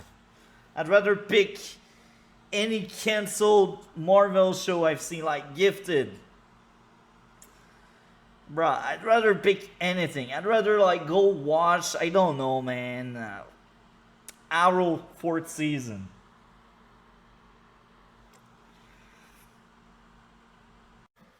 I really think it's because, like, how do I say it? It's like, look, with MCU fans, here's the thing. Obviously, we talked before, you know, they just haven't branched out enough. That's one thing. But another thing is, even though they're wrong and it's like the same fucking shit every time in the same formula, what they view in each film and show is a different genre.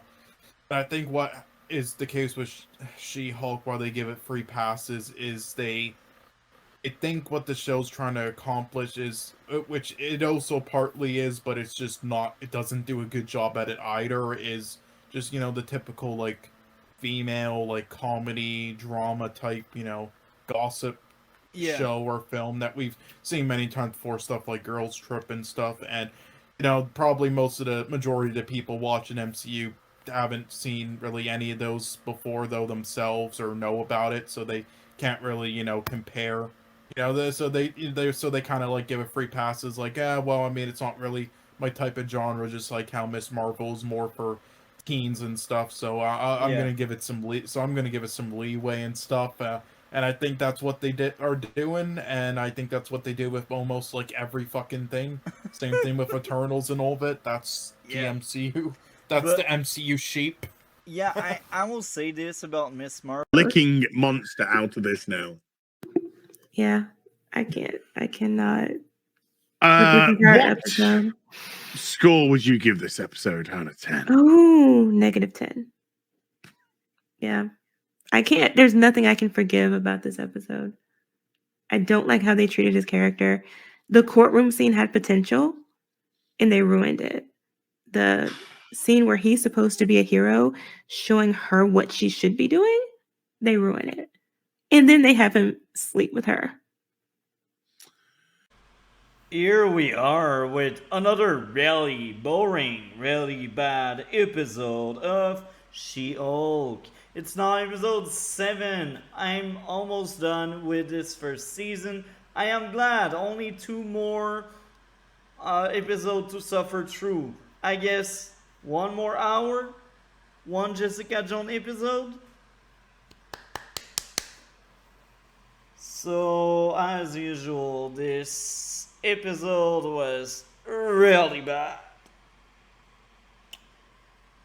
I will say this. When the guy at a meeting took off his mask and it smelled like crap, I actually smiled. But that was the only thing that somewhat landed. All these desperate attempts to be funny failed. Oh my. I feel like I'm a broken record because each single week I repeat the same thing. Because each single week they cannot write comedy. They just can't. They say they can't write court. I will say they can't write comedy. And I will go to that extent. They can't write at all. Not even a story arc. Not even a storyline. Not even a full season. You see why? Pacing. Pacing is so bad. I feel like they jammed into half an hour an entire season of character growth with Jen. So it didn't feel earned, it didn't feel worked out on. And I also feel like the pacing, not only this aspect of the story was rushed, but there was another aspect of the story that was really, really slow. All that starting montage, like the first 5 minute ish of the episode before Jen received a phone call from the payroll agent on the Abomination case, cut that by half. You have the same story, and you don't need all that montage that has no point of existing. That first season is godly awful. It's the worst thing I've ever seen. Here again, half of the dialogue are really bad, written by people that don't know how human people speak. They rather insert themselves into dialogue than having characters speak and feeling like their own character. It's so annoying. And this is funny because on that meeting where everyone has issue, Jen is the only woman there. So here again, they showcase how stupid men are, because this is the point of this show. Men 18. For real, it's so sad because yes, some women here and there are dumb and annoying, and most of the characters in this show are unlikable. But not in a good way, because they're not clever characters. They are poorly written characters that just have nothing to offer. Even Jen, she is the lead, she's the main character. And I still don't give a crap about Jen. I don't want to see more movies with her. I don't want to see a second season of She-Hulk. She's not a likable character. When she has an obstacle, it takes her half an hour to solve it, and boom, over. She could have trained the entire season to become a better Hulk.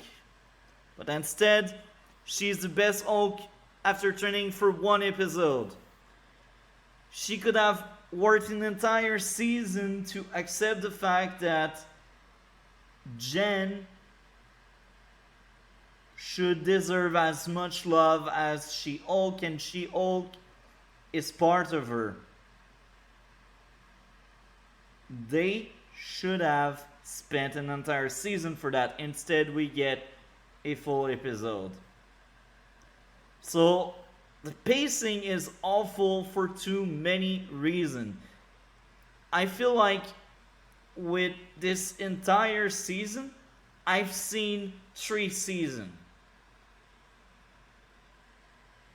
This is bad writing. These writers don't know how to make a good TV show. And I will say that the plot twist at the end, everyone have seen it coming. The only cool guy that is somewhat decent turned out to be a jerk, one of the villains. Everyone have seen it coming. Everyone. So tell me, why did you thought it was a good idea if everyone have seen it coming?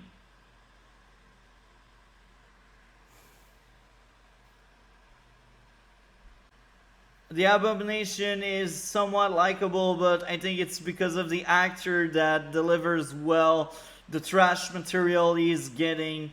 And it's not because his character is better than the others. No. It's because of the actor. This is a very sad case where I really wanted to like this show, but I just can't. This show is beyond my understanding. It's just why why is it so bad? I will say this, there were 2 action pieces.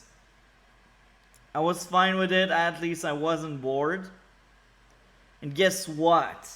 They go deeper into, yeah, She-Hulk actually brings some issue to Jen, and she has that struggle. So I think it was fine. It was interesting, I guess. It's just something I've already seen the same way in episode 6. There's nothing new, there's nothing better written. It's just the same thing they showed us and told us in episode 6, that She-Hulk is not all good. I'm fine with this being brought back as a reminder, yeah, She-Hulk comes with a price. I like it. But here's the thing. It's not good enough for me to say, wow, this episode is amazing, because that thing, they didn't go any further with it. They only told you, yeah, She-Hulk brought lots of misery to Jen. And her dating life is trash because of She-Hulk, you know? But in fact, I think it's because she is unlikable. I would never date someone like Jen, to be honest. Yeah.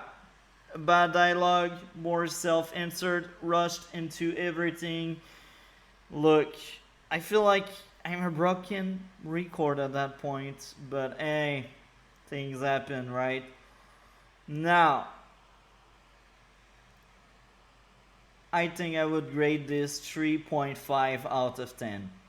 At first I was giving it a 2.5, but then I think back and I'm like, it's a 3.5. It's better than the first episode for sure, but it's not up there with like episode 4 with Wong.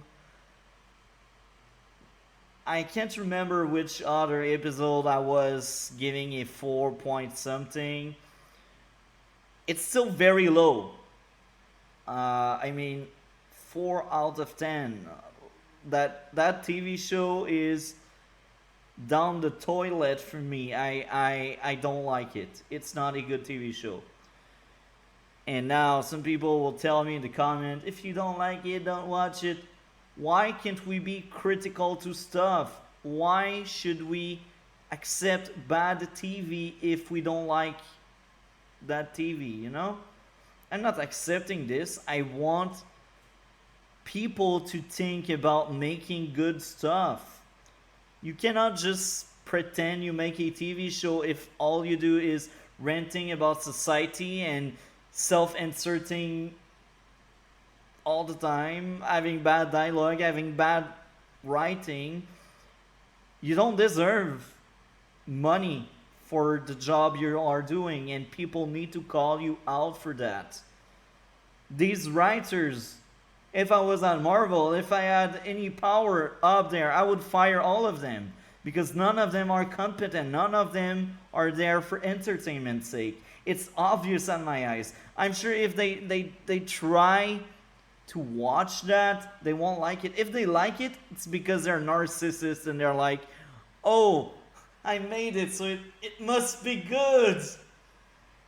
I don't think they can like that. I don't think people will find that funny. Now, I'm not the target audience, so maybe lots of jokes slip past me because I'm not the target audience, and it's so obvious with my beard, you know. But I will bring back Jessica Jones and Stargirl as example. I'm not the target audience for these 2 shows, and I liked both shows.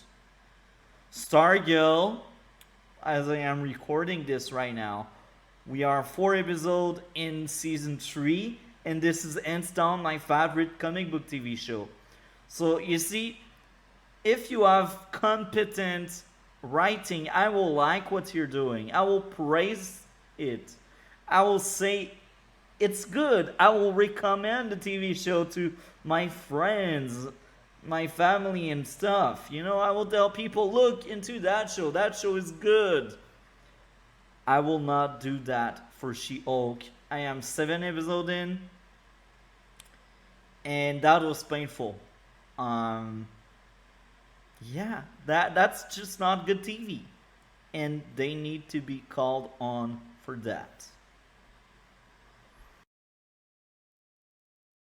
This show has been playing peekaboo with Daredevil for 8 episodes now, and after Marvel had to tease his appearance again just to get people to watch this dumpster fire, I wish they'd left him out completely.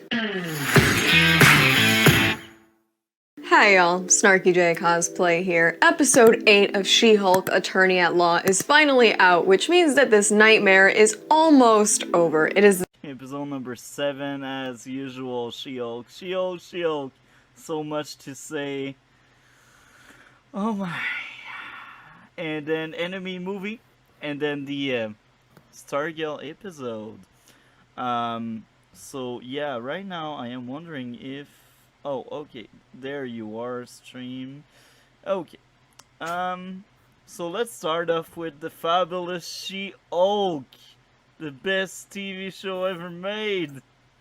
Yeah, so I'll say this week, you know, I think they finally did it. I think they finally, I think this is a 9 out of 10 episode right here. This is the, it just absolutely destroys every single Stargirl episode. Wow.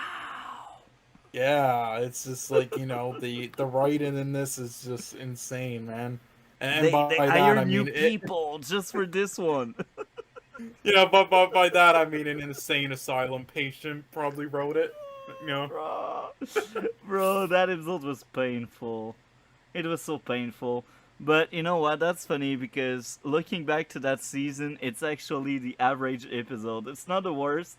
Episode 6 was clearly the worst for me. But this one was so bad, man. It was so bad. So, now, She-Hulk. Would you like to open up and start this this chat about this marvelous episode? This episode once again gave me dementia. Okay. What happened in the She-Hulk episode? Okay. She So goes there to was- therapy, as a reminder. Yes, therapy, and then there was the, you know, the stuff with like Josh, you know, Asian guy dating, you know, where for once, you know, somebody, you know, just dates Jen, not She-Hulk, I guess, you know, whatnot, I guess, and I help me out here. That was painful. Now, I will say this. I'm kind of glad of something. They put more emphasis on She-Hulk being some kind of issue for Jen. And here again, I'm glad it's an issue now, and I'm glad this brings some stress and pressure to Jen, because she's like, I don't want to be like for She-Hulk, I want to be like for Jen, and I can be amazing as just Jen. And I think that aspect of it is the only thing I can really praise, and I can say I actually like that. But here again, yeah. the execution is so bad, made by these awful writers, man. I don't know where they hire these people. They were like on Twitter, they were like, who's making the most noise? We will hire them. No, it's actually they hired the blue check marks on Twitter to write this show. So this was just pathetic. Here again, so many self-insert. These characters didn't feel like characters, and there's even more men hating. And did you realize in that circle of therapy there were only men? So they are saying only men are the issue. Only men have issue. Women, they can't have issue. Jen Silver issue in like one therapy, you know, and some say like it's not the first one. They're the first therapy. They're they are doing, So that bothers me so much. And here again, I feel like the pacing is kind of trash because the idea of this therapy there is to make Jen grow as a character, to realize she is good as just being Jen. She needs to accept herself. But here's the thing, if they were a better writer, they would plant that seed early in the season and they would give moments in every week to grow that seed into something that makes sense. But these writers, they come up with this episode, they're like, this episode we will rush through things. Just like what they did in the first episode with her losing her job and then getting it back, or when she had that training montage where she's basically becoming better than Hulk in 1 week. These writers, they just don't know how to give a good pacing to what they're trying to do, and this is so awful, and I think this hurt so much this show. This bothers me so much. You have no idea. What do you think about that? Do you think they rush through plots and they burn plots they could expand and make better with better writing? I don't know. They introduce like a plot every episode, and then it like ends like halfway through one episode. It's like I don't get what they're doing here. It's like I feel like we've seen this fucking plot already with like Jen trying to like learn just the beat hurts like fucking a billion times, and each different episode differently. That just is poorly executed and is over. It's just like what's the point?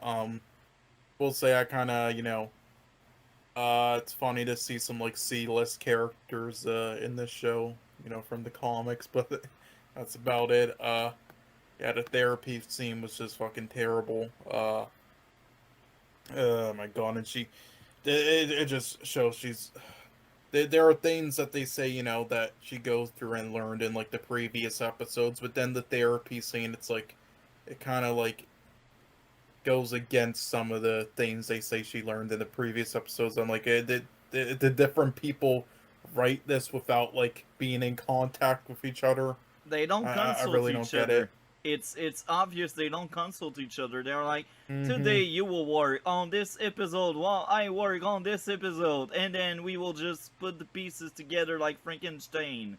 I'm like, what the oh my. Oh fuck god. It's sad when a Halloween special Werewolf by Night by like a dude he has like never directed any films before, he only has done like production design stuff. It is the most hype thing that MCU has going for them right now.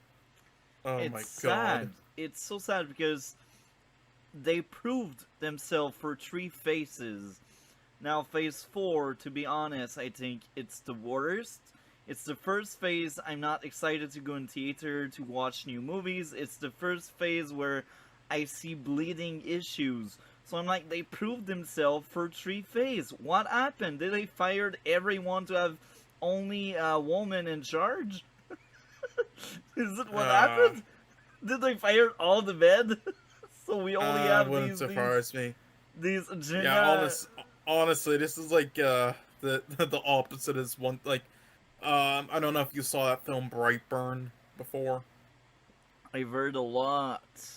Yeah, about it's it. like it's basically like a film where it's like if Superman, as a kid growing up was evil instead, and was like a spy like James Gunn's brother, I believe, and he helped produce it. But the writing in that though, it's like they forgot to write any of the female characters well. It's like they're the most cliche female characters of all time that are just completely stupid, and then the men are just like, it's like this is the first time I think I've ever in history said this about any film, but it's actual like feels like kind of toxic masculinity. So it's like, and that yes, and now yeah, I'm Brightburn. And then She-Hulk is the opposite. It's like if you switch the genders around it for the right, and that's She-Hulk. toxic femininity, and that's funny because this reminds me of its conclusion. And that's just from the top of my head. But no, the page writers came up with this instead. Wait, why were you attacking my client? Leapfrog is the bad guy here. He kidnapped Luke Jacobson. He's holding him hostage. I'm Daredevil.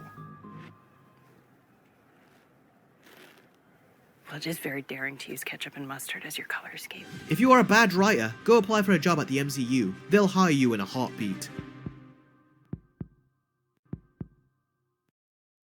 Another trailer has come out, this time the Super Mario Bros. Movie, where Mario is voiced by Chris Pratt.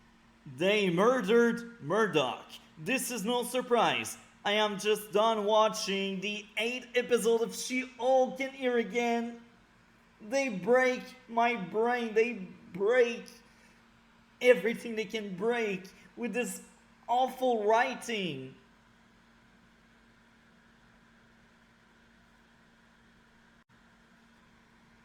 So here's the thing. I am not surprised they killed my favorite Marvel superhero in Daredevil, Matt Murdock, aka Charlie Cox, because he bodies the role even with shit material. It's watchable and enjoyable, but hey, they murdered Murdoch. Yeah. So, coming into that show, I kinda knew they would ruin everything. So the only surprise here is it's in episode 8 instead of 9. So they didn't did their best to force people into watching the series or the season finale expecting Daredevil in it. So now whoever was turning on the She-Hulk show for Matt Murdock, they can now move on and do something else. Thank you. It's a relief. With that being said, you will see. You will see with your final episode how low the viewership will be. Because this show is awful. They didn't even bother to give us a good Matt Murdock. I said it. Now it's Disney, so I kinda knew coming to new project, even if they keep the same actor, it won't be the same character, because the one from Netflix was amazing, and Disney don't like amazing male character. They need to ruin every single male character they can ruin. Look at Wong, look at the Hulk, look at Thor, look at... I can go on and go on. It's as simple as that. Every male character they can ruin, including Stephen Strange, Doctor Strange, they do. So this is no surprise here. Coming to this show, I didn't expect the good Matt Murdock I had, because even if it's played by the same actor that has charisma and that understands the character, these writers making this show, they don't understand the character of Daredevil, or if they do, they in purpose ruin him. I was fine with Daredevil Matt Murdock from the start when he was introduced, up to the point he decided to go to sleep with She-Hulk. You know what? He is wearing his outfit, and he's all about secret identity. They are even making a joke that he concealed his identity. He wears a mask. But him going in an apartment like that, sleeping with someone else, that doesn't sound like the Matt Murdock I want. Because the Matt Murdock I want is clever. He has brain cells. He would go hide somewhere, take off his costume, and then go out with Jen if he wants and she wants it, you know? But here, no. He goes at She-Hulk place in costume.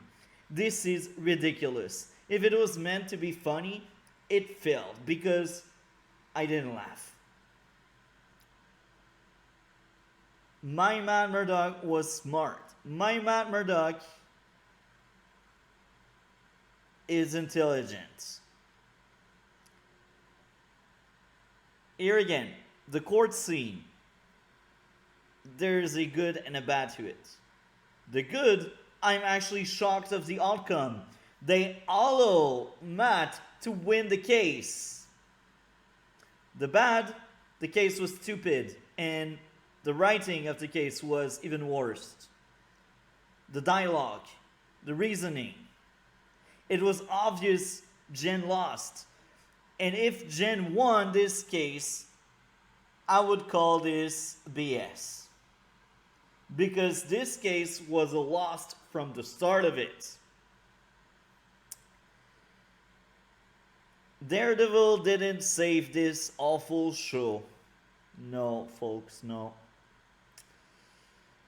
I repeat myself, I want to like it. I want to enjoy what I am watching. But I can't. I just can't. So, here again, it's honest opinion over this channel here. The show has the same bleeding issues it has since the start of it. It's not funny. Dialogue is godly awful, and they insert ideas. The writer, they want to insert themselves. I'm pretty sure that's some kind of fantasy they have.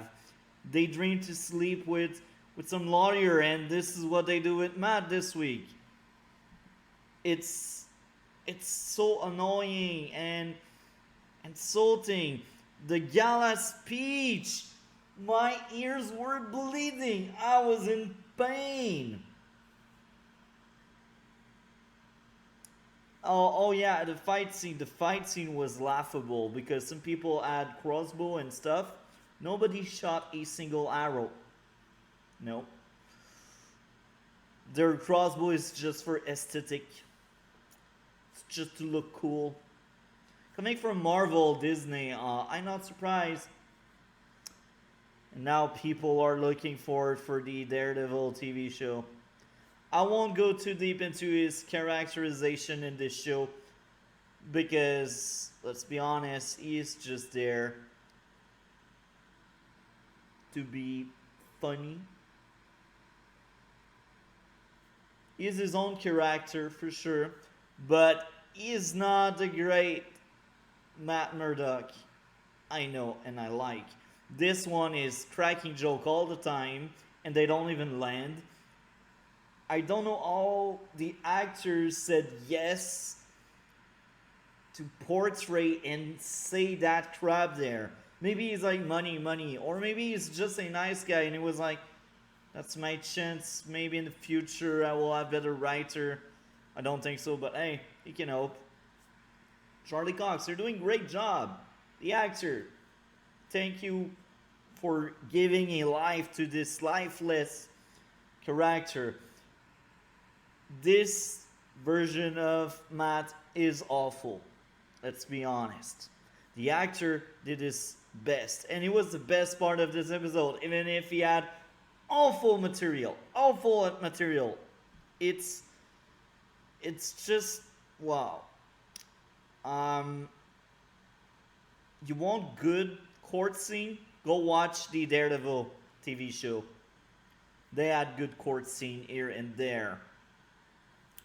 Now, I will be honest, I got two smile. The first one, when Matt entered and he was saying basically, yeah, I'm late, sorry about that. I smiled because I know he's Daredevil. And he was doing Daredevil stuff, I guess, before that. The other smile was probably a scene with Matt and Jen, I guess. I can't remember where is the second time I did smile, but I know it. This show is awful. This episode was hard to watch, even if Daredevil wasn't it. Bar scene was cool when they were like flirting, but then Matt need to go elsewhere.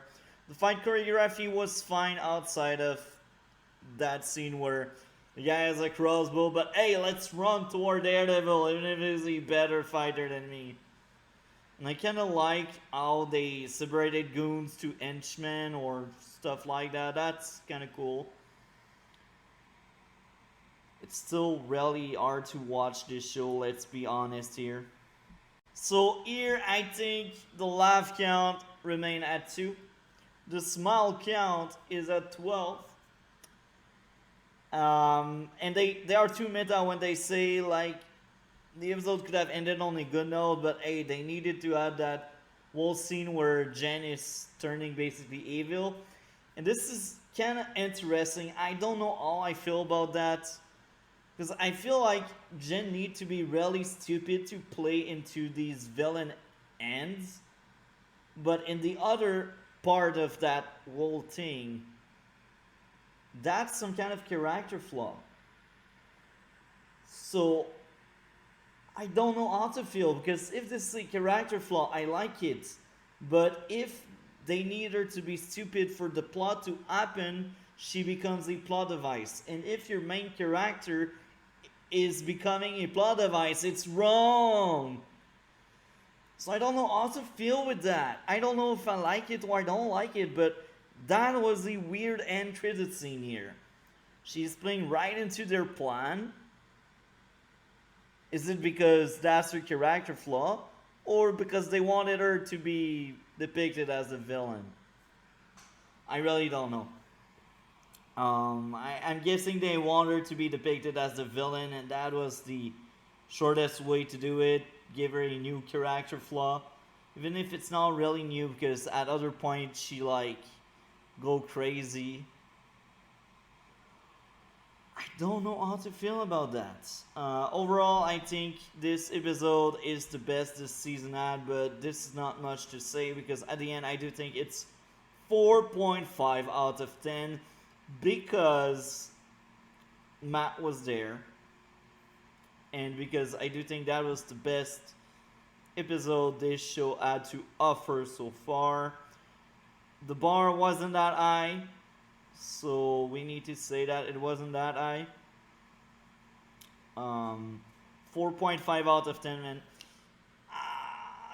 I was kind of hyped for the season finale, because I was like, at least I will get Matt Murdock around, but now he's out.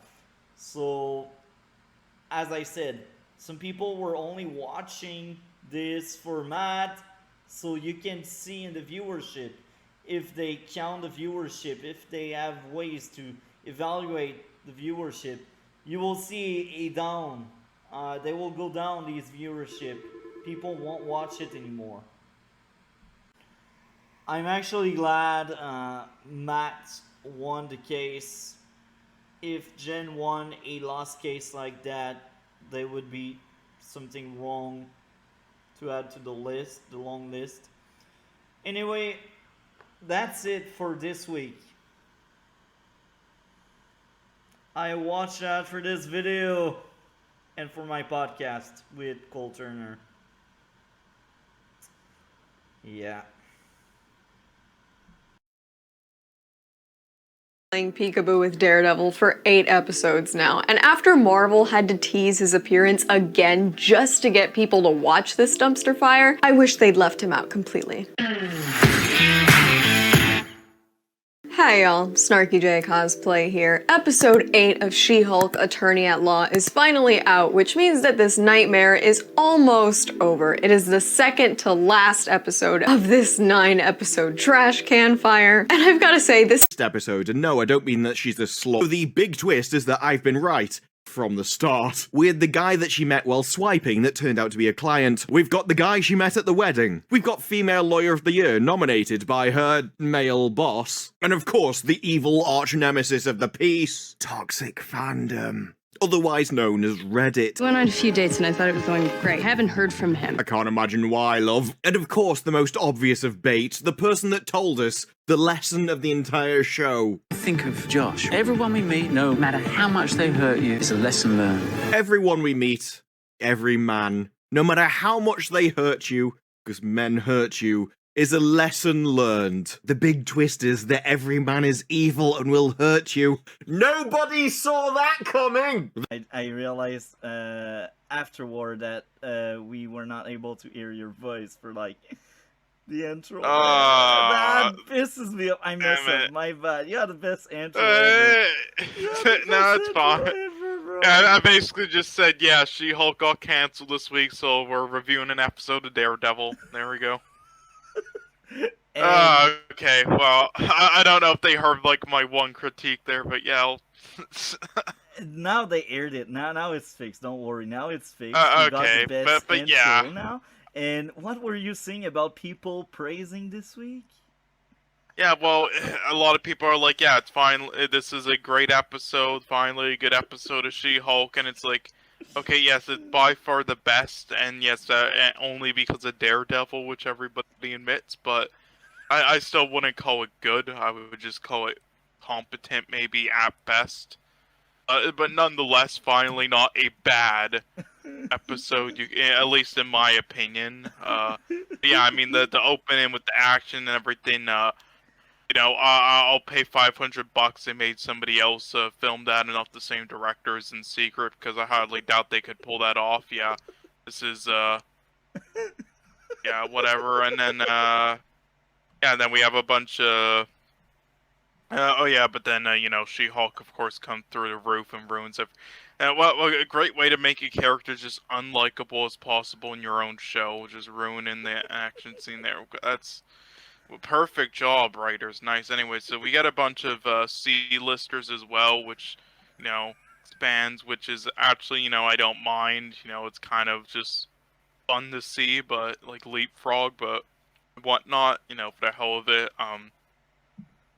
I guess, and then, yeah, more, after all that, though, then it's just more, shit, like, drowning our sorrows away and just the same fucking shit, just with Matt Murdock now, making the scene somewhat competent because he's so amazing, and then, you know, of course, the perfect match, oh, fuck me, okay, and then, I guess she wins Female Lawyer of the Year. I am so it's like every episode there's just like this random like thing that pops up, or this award or like something to shove into this episode of fucking Female Lawyer of the Year. If they don't tell us, we don't know, because the court stuff is so bad.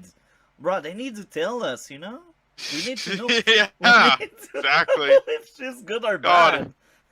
It's like every fucking episode though. It's like they need to do some sort of like thing, where it's like, she wins this lawyer competition. Oh, she wins fucking biggest bitch competition. I don't know, because it's like they just have to keep, you know, like saying, okay, guys, this is the part where we all have to pat her on her back now. All right, go women. Woman strong. Oh my god. Look, this is another disaster. This is the best episode so far, but the bar was so low that it's not really impressive. It's like... Yeah, well, you know, it isn't impressive because, you know, for a Daredevil episode, which is what this really is, it's pretty weak, right? Yeah. Well, Daredevil is much better. I mean, okay. I need to say this because it's something I heard and I fully agree 100%. Charlie Cox, the actor that played Daredevil and Matt Murdock, he basically said yes to the shitty script only because he gets his own show later on. Poor guy, bro. Of course. Suffering through this crap.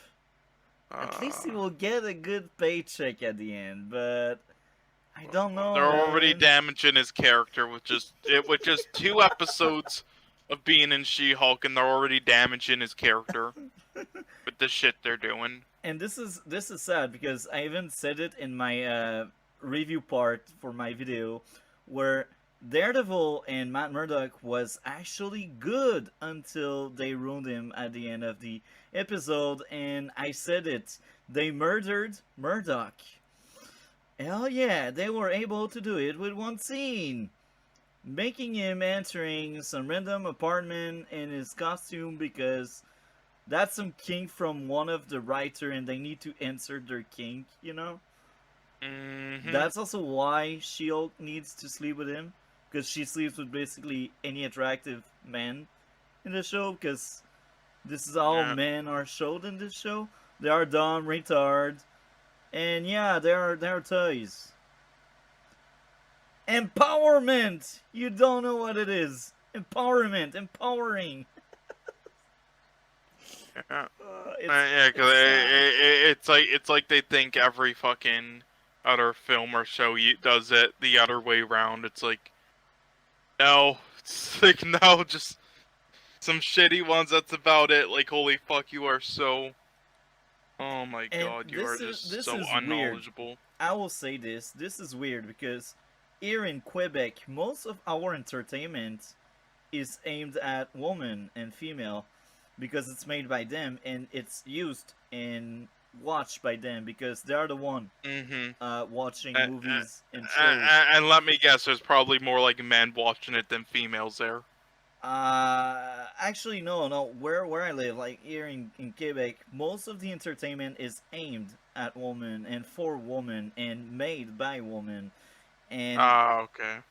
That's the thing. It's much better because these are competent writers that knows their target. They don't force down other genre what they want to show, you know? Like when you watch TV shows or movies from where I live, you know what to expect.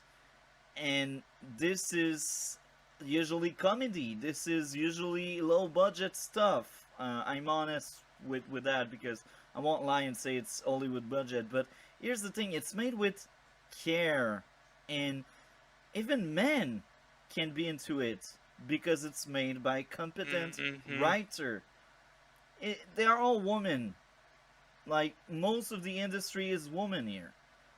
And that's why, like, comedy and drama are, like, the biggest thing here. And it's also because it's cheaper, but that's, like, what they want to do here.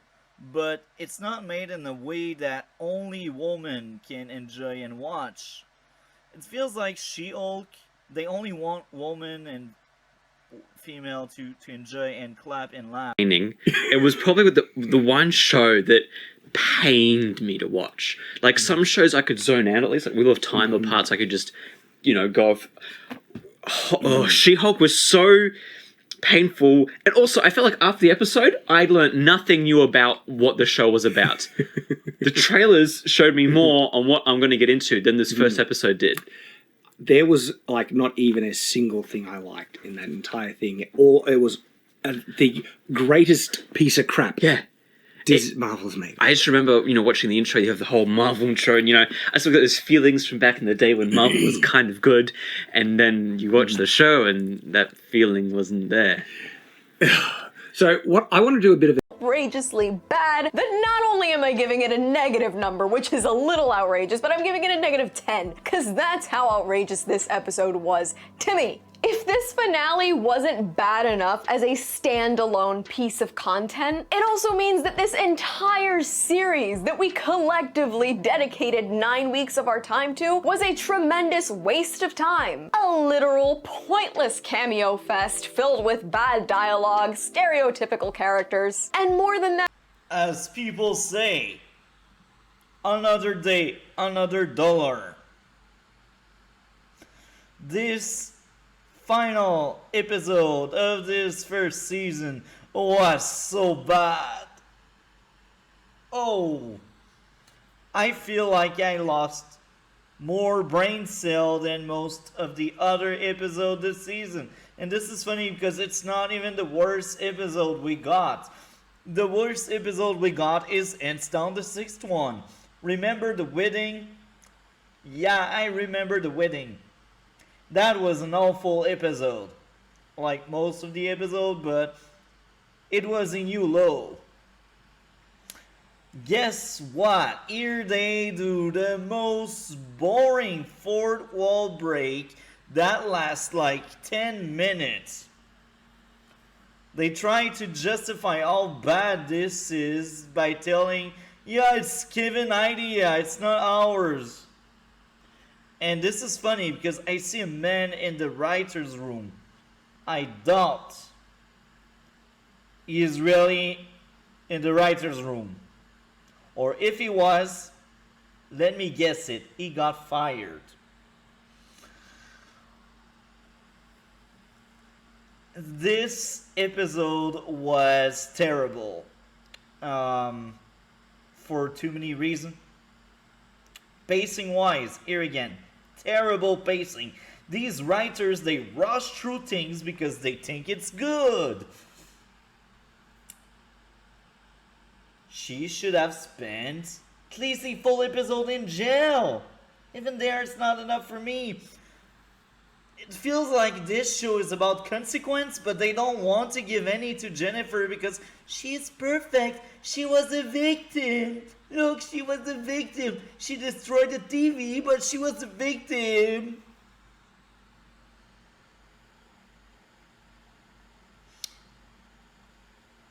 It's like saying, yeah, I will have revenge because you killed someone I cared about, so I will kill someone you care about because I am the victim. They try to justify everything. This show is so bad. I just don't get it. I just don't get it. How this thing has been approved. Did they really think it was a good idea? Okay. Pacing wise, terrible, I said it. Jen, as usual, she is unlikable. She is being mean to her mother. And her mother only wants to help. And guess what? The group of haters, intelligentsia, the villain, it's made up of only men's. So you're telling me people that hate the show are only men's? Isn't what you're telling?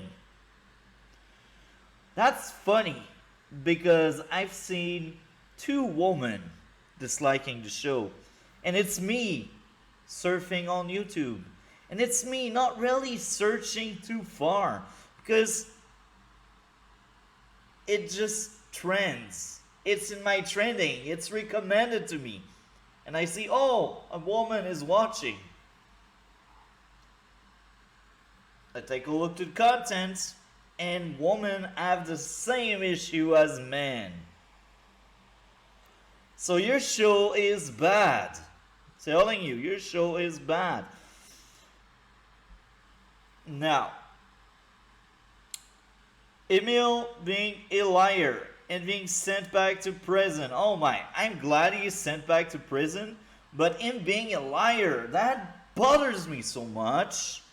He was somewhat likable, and now they turn him into another jerk because this is how they view men. Men are evil, they are villains all the time. And this is interesting because before the very boring fourth wall break that lasts for too long, the villain, the boss of intelligentsia, is basically injecting himself She-Hulk blood, and that turns him into a Hulk. But there's a big but there. Don't you remember the first episode? I know I do, and I also know the writer probably forgot about the first episode. That's why we are into that situation, and this also showcased bad writing. In the first episode, they said, you turn into the She-Hulk because of a genetic marker I got, and you got something in common in our family. And guess what?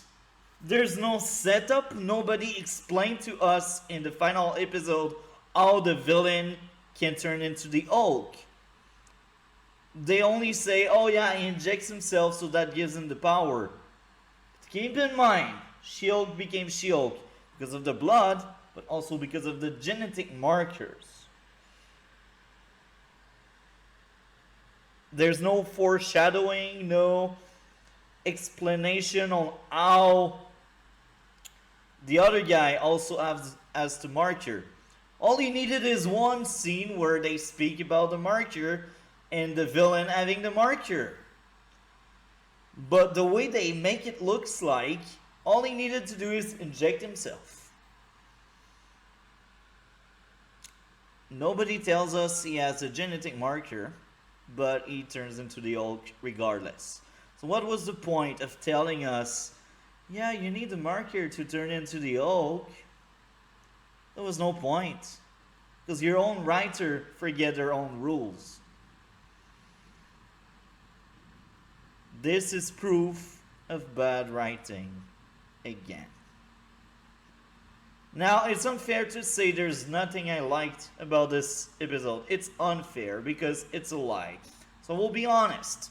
In this episode, there's a few things I actually enjoyed. So let's break them down. The father of Jen is actually not a jerk. He is a good father. He's likable. He is a good father. So tell me, writer, why your only male character that is not a jerk is the father, and why you cannot make more of him, you know? Now, the big plan and the mission to infiltrate intelligentsia is interesting, but here again, in order for that to happen, everyone in the show needs to be stupid. Now, Pug made me smile at the meeting with the other jerks. I admit it, he made me smile. So now, my smile count has gone up. Impressive, right? The Hulk being there was cool. Matt and Bruce's appearance at the end was also good. I like that a lot. I'm not a big fan of this Matt Murdock. It's too lighthearted. It's too Marvel-like. It doesn't feel like the Matt from the Netflix TV show. Now, I understand Marvel, they will do their own thing with Matt. But because they will do their own thing, I have the right to dislike what they did with Matt. I don't want Matt to turn into another guy that just lend jokes for the sake of it, or that just smile all the time, because that's not the character I had in the Netflix show. He's a vigilante, he is a broken person, he has hatred, anger, he is out of control. Well, he controls himself at some extent, but he is a beast, he is a demon, he is a monster. Because this is what vigilantes are meant to be. I want my Daredevil to feel like Daredevil and not like Spider-Man with sticks and a different costume.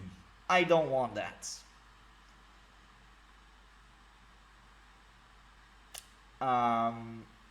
Yeah. Matt likable. Matt is likable, but I still prefer Netflix. I'm not really into the one they will try to give me in this show or this universe right now. I hope guys and girls will enjoy this new video. Here I am honest. I try my best to be a good critique, but I know I'm not the best one out there. That's not what I'm trying to be. You know, I do my best, I try my best, but I know I'm not, so I won't pretend to be the truth. I may be wrong on anything there. This is just my take. Feel free to just enjoy the ride. Eat popcorn. I don't know. Enjoy your time. We will also cover Rotten Tomato comments here and there from both shows. We will watch at the audience and not the critiques, because the official Metacritics and the people that are basically speaking about both shows, usually they get early access and they really want to keep that early access, so that will only please the people making these shows. I don't think official critique on Rotten Tomato, for example, are trustworthy. Now, we will move on with this video.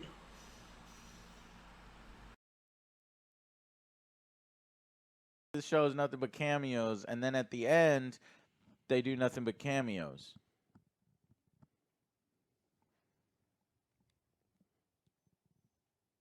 So who's the villain of this show? The writers.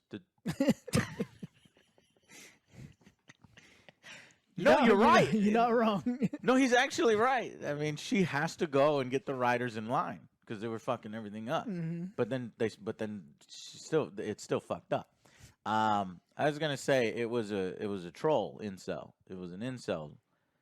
So we have a Hulk incel troll. I do watch some echo chamber, but I don't want to sound like one, and I don't want to become one. So, with that being said, today She-Hulk is very important because the season is over, and we didn't cover episode 9 yet. So, the She-Hulk part will be divided in 3. We speak about the last episode, and then the full season, and then expectation for season 2, because I can tell it's Disney Plus. They want subscriber, they will renew it, even if it's not best viewed.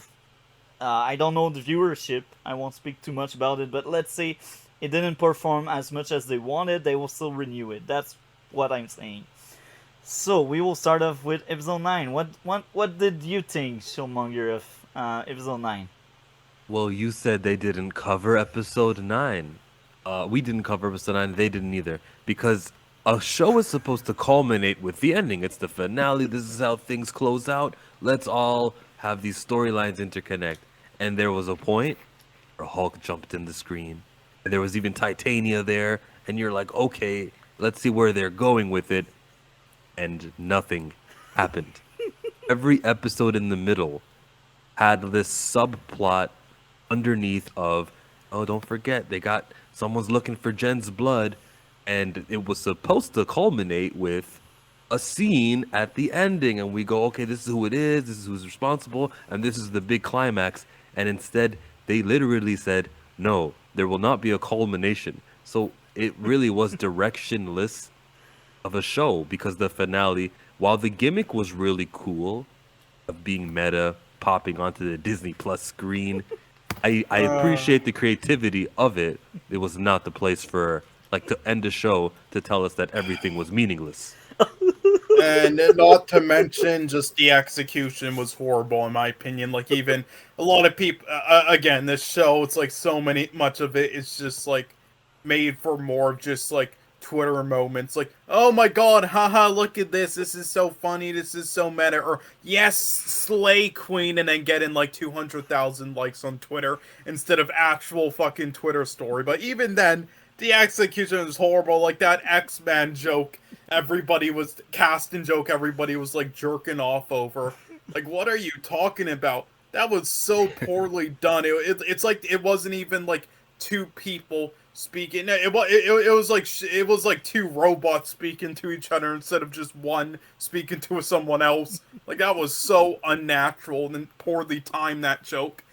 Like, just because you say something and you're being meta doesn't make it funny. You actually have to have good timing. How about you go watch like an Edgar Wright film, then you maybe know what good timing is. Like, holy shit. Okay, that scene. So, if I understand correctly, you kind of enjoyed what they did, Showmonger. Did you enjoy it? Am I right to say you enjoyed it? I enjoyed the meta, I enjoyed the freaking creative aspect, but I didn't feel it was appropriate. I would say I didn't enjoy it. I would say no. Okay, that's very interesting, because we are all of us three agree on that. It was badly executed. I didn't like it as well. I think that whole sequence where she goes to speak to the writer and Kevin, it was painful for me to watch. I was rolling my eyes. entire time, and I can tell they really tried really hard to be funny, but I didn't laugh. I had, I think, one smile in this episode. I can't remember. I didn't notice where I had a smile, so we'll just look into my notes. Where she said, "I smash the walls, and sometimes I smash Matt Murdock."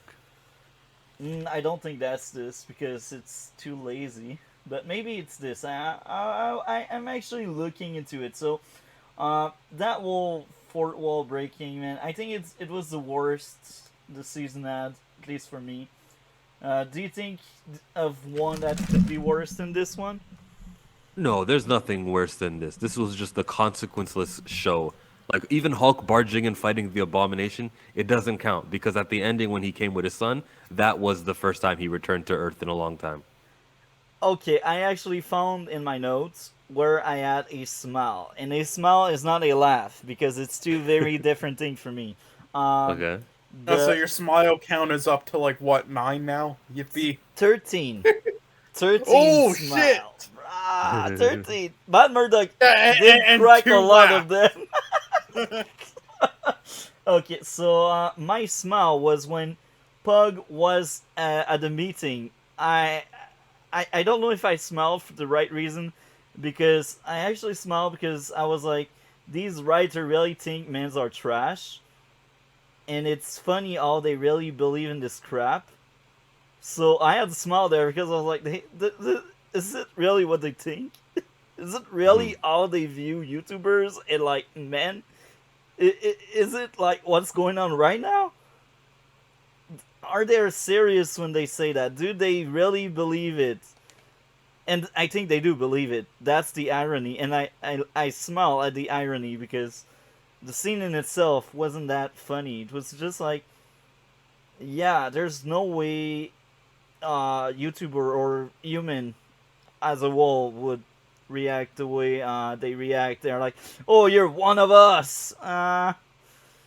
Okay, I guess. It feels fake. It doesn't feel real. And I know it's a TV show and it's fiction, but when you have good writer, even if it's fiction, good writer will make you believe it's real. And here, they didn't make me believe it was real because it wasn't it wasn't, like, well written, if you know what I mean. So, yeah. I will speak about the plot they decided to retcon and erase. Remember in episode 1, they did set up this in their own rule by saying, yeah, you got my blood, but the reason why you became She-Hulk, it's not only because you got my blood, but also one of my genetic marker. In this episode, all the guy need is the blood. No, but that doesn't count. Remember, she retconned it, so it has no value. They're complaining about something that they themselves acknowledge they don't give any credit to. It's stupid. But even if they erase it, they still forgot their own rules. So They even if forgot they their own retcon rules. it, You're right. they You're forgot giving their it own too rules. much thought. This review shouldn't even be that long. It's episode 9. Everything that happened before the 24th minute doesn't count anymore. So episode starts with them at dinner. That's it. That is all that happened in this show that we can really focus on and count. They forgot their own rules. He didn't have the genetic marker. I don't know. You know what? Actually, look. Here's the thing. He got the powers and he was hulking up. He may have exploded if the camera would have kept on him, but it went back to Jen and she broke the 5th wall. Maybe he would have his genetic marker wasn't there, so he would have just turned into a green pile of goo. I don't know. But guys, it's funny because she broke the 5th wall, you know. Who cares that it was, poorly timed and told, it's just, they broke the 5th wall, which means it's automatically funny. Just don't think about it. That's right. You know what? Holy, surprised did you me the notice that most? bad CGI on Scar? Jesus Christ. That you know what surprised me the most? There was actually 2 men in the writing room. Ooh. Yeah, Zeb Wells and That's Cody shocking, Ziegler. unlike real life. One of them writes the comic book for Spider-Man. The other one writes the comic book for Miles Morales Spider-Man. But the true question is, did they got inserted this in this scene because they were really part of the team? Or... Yeah, I saw their names at the end of some episodes. Like, it would say written by. So I yeah, guess... yeah, I'm sure they were a part of like a couple episodes, but I mean, all the people that were the main people a part of this show that they had in interviews and stuff, they were all females, so. And even if they retcon it, I will also say this because they still wrote it. Even if they retcon it, they wrote it. The pacing of the story they were going for. She is in prison for 5 minutes. She is at her parents' house for 10 minutes. 15 minutes.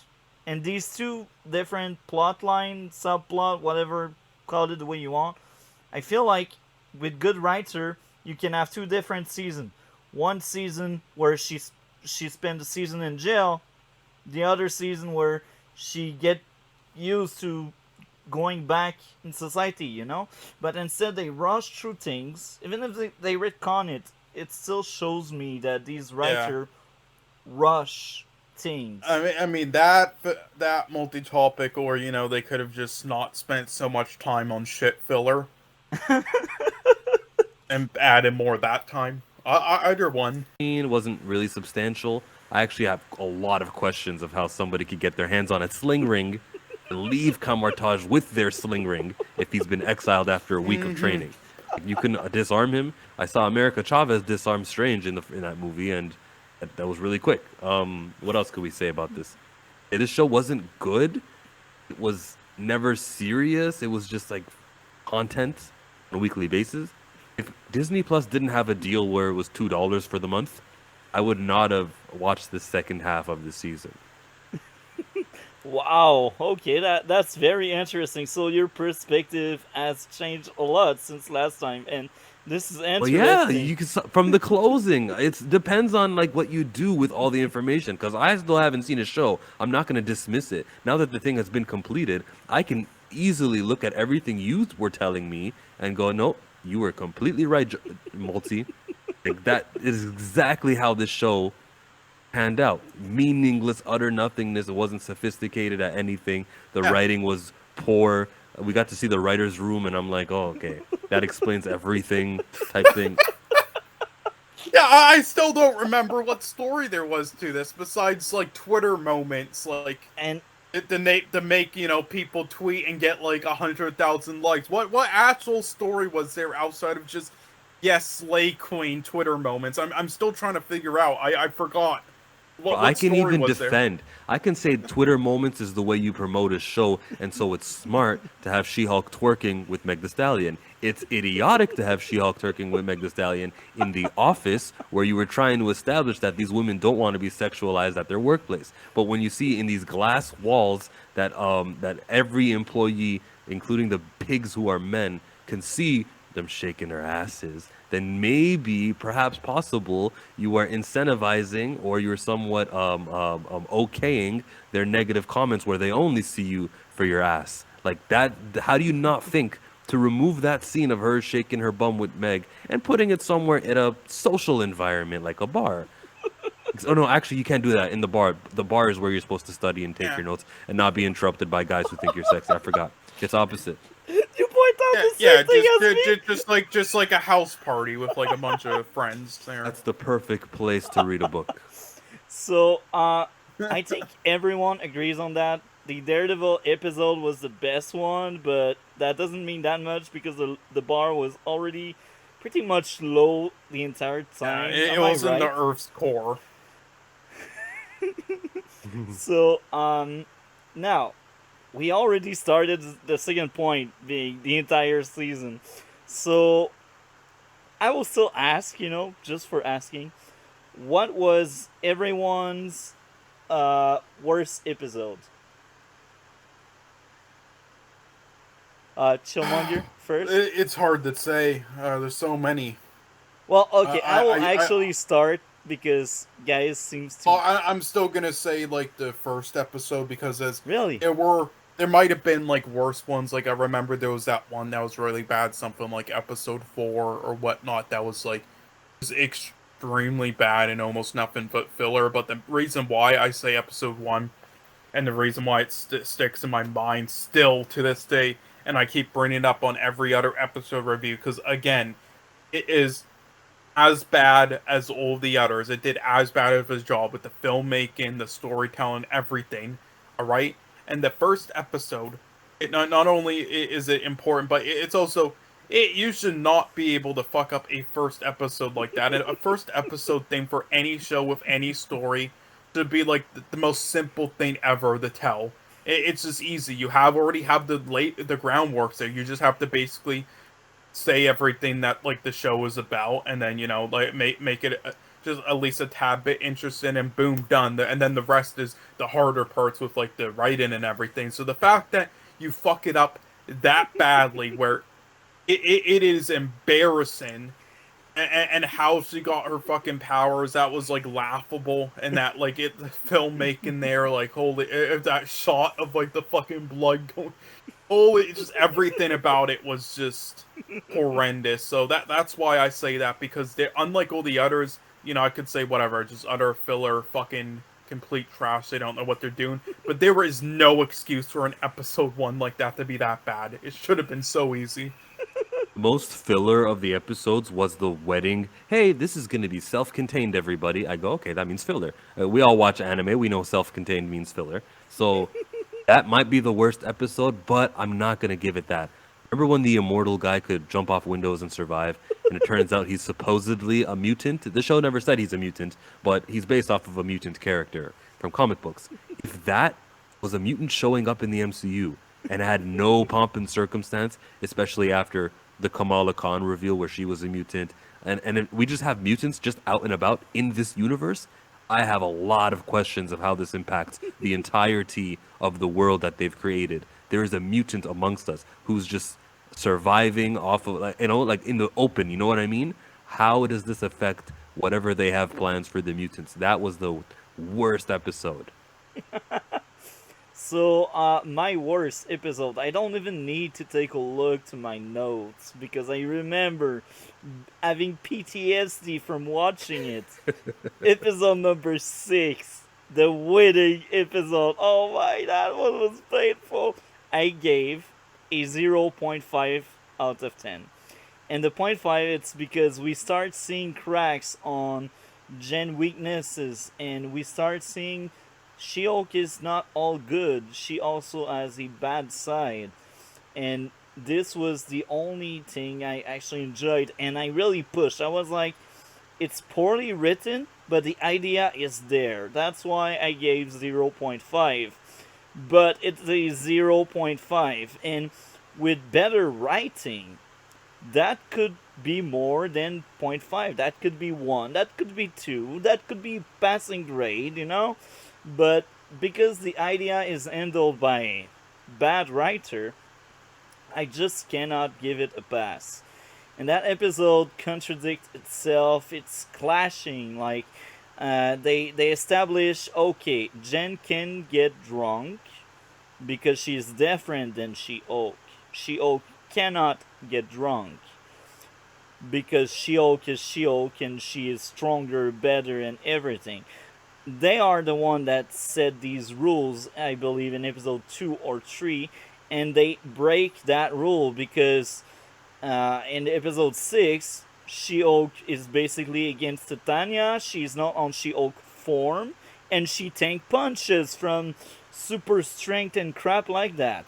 Plot armor is on 2000. If she was She-Hulk, I could understand tanking punch and receiving these hits and surviving because it's She-Hulk, but this is Jen, and they are the one that established the rules. They are the one that said, oh yeah, Jen can get drunk. So they do separate both entities. So when I see that kind of stuff, I'm like, the writing is on the wall.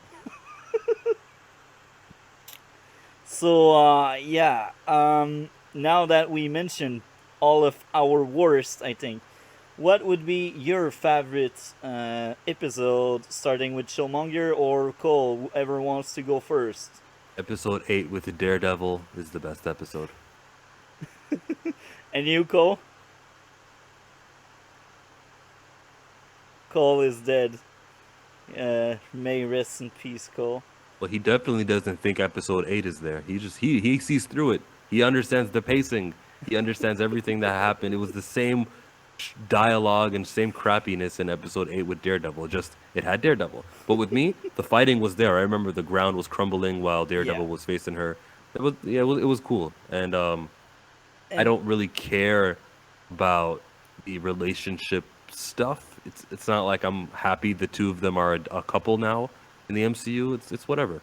I think at that point it's just a fantasy from the writer, because it's clear they like a lawyer because they're rich, because they're smart, because they do money, you know. And Matt is like, why hire perfect. people who actually, watch like lawyer shows or know how to write them? Why hire those people? But your favorite episode, Cole?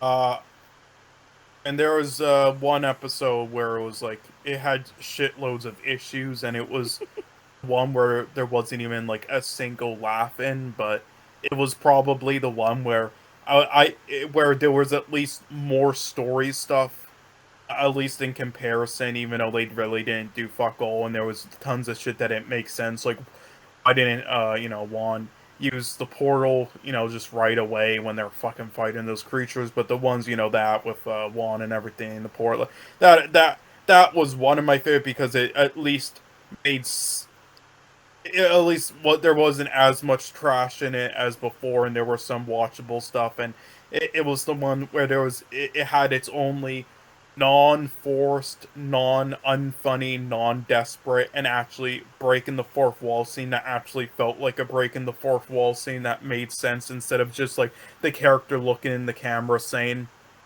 "So, audience, this is the part where you're supposed to laugh. Sorry, we couldn't write a joke for this."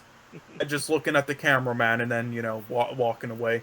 So, so that one had somewhat bad. I forgot which one that was, like episode 5 or something. I forgot, but yeah, that. But then, it was one of them. But my favorite again would probably be the Daredevil one. But again, there are shitloads of issues with that as well. It's not as good as people say, and tons of other. Like again, I think we said it best on our review of it, basically, that we did on the one stream multi-topic. But yeah, but there was enough in it where it's the one episode out of the whole show where I would at least give it like a 4 out of 10, and any episode or film that I would give at least a 4 out of 10 and higher, which is mediocre for me, not bad, means that there are at least some aspects where it's watchable to get through, and there's at least like maybe like a minute of it that I would watch again in my life one day, instead of just wanting to cut myself.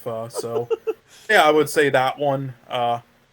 That's and funny. just to end it off, basically, like a show that isn't important to the MCU in like another universe that's literally made just for like kind of being the MCU version of like a sitcom type thing, fucking around every episode, doing some creative stuff with like the visuals at least, like an app you should actually do, or having like better writing than usual, like Loki actually makes sense for this type of thing. Now, I'm not saying Loki was perfect. I don't think it deserves some of the hate it got from people in the community, but yeah, it wasn't good, but it was, like it had the best writing out of all of them besides, Falcon and Winter Soldier, I would say, and it at least improved. And I'm saying it at least made sense for being that type of show. That and like What If, even though I wasn't a fan of What If, but it at least made sense as well, since that's the whole premise of it. All right, to try to do something like that for the most part in a show like She-Hulk, and when it is pretty important to the rest of the MCU, everything they do in this, and with certain plot points, but making that like 80% of the show, like a anyway. But Jesus Christ, don't make that like 80% of episodes. Anyway, that's my closing point there. But anyway, so what about you guys? You just opened a window there, a door, I should say. You speak about the end credit scenes. What's your take on the end credit scenes, Chillmonger? Is there any that really told you, That one was a good one. It was worth waiting after the credit to watch it. Okay, Captain America fucks was like a burning question joke that I asked one time, like maybe 6-7 months ago. Was he a virgin or was that his first time with Peggy? Okay, so I'm not mad at that one at all. I would give it that. That was the best post credit scene because what else was there? There was nothing really else that I really cared for. The fact they made us wait for like it's like 8 minutes of post credits to get that at the very end. Like they couldn't have at least showed us like the first 30 seconds of the credits, like the main cast members, like just like the lead character and the main directors and writers, and Nah, then that's like your fault, Cole. You got to scroll ahead. Remember, you're not in a movie theater. You can actually move your mouse and you can hover it above that stream, and you can see when the show picks back well, up no, again. again. I do that. I'm just saying for Okay. anybody who's like, because there's tons of people just watching on their TV who don't bother doing that, you know. And plus also, and also, you know, when we used to like watch screen share it in Discord, MSK, yeah, he wouldn't do that shit. So we would have to watch through the whole thing if we did that still. You Thanks, know, MSK. that's funny because I asked the end credit scene, and here's the thing: for like 5 episodes, actually no, maybe it's 4 or 5. I forgot. I think it's 4 episodes. I didn't stick around once for the end credit scene because I didn't care enough, and I was like, the episode is over. I'm done. I will go do something else, something more constructive, you know, something more fun. And then episode 5 came up with the suits, and I'm like, oh, we see the Daredevil suits. So I'm like, oh, maybe we will have a good end credit scene here. But nothing. So I was like, I felt betrayed. I was like, you wasted like 3-4 minutes for nothing because there's no Daredevil. And then the week after And you know what? Chaz and other people in this community, they were roasting me because they called me an idiot literally for saying, because I said that there was no point to Daredevil in this show. And they're like, yo, you fucking idiot, did you not see they teased him throughout the episodes from the show? I'm like, okay, yes, they teased him like for 3 seconds every episode pointlessly. Yeah, but the point I was making is that, okay, so when he finally did show up, and this was before he did, so when he does show up, will he actually have like a purpose, like a big purpose to be in the show that couldn't just be like anything else, or she couldn't just do by herself that, you know, like solves some like story things and like moves the plot? And the answer is no, not really. No, nothing. It was literally just fan service. That's it. And that's funny because after episode 6, I was like, there's no end credit. You betrayed me again. And I think this on the clip because I will tell you this, Chillmonger, I am working on a Jessica Jones versus She-Hulk video.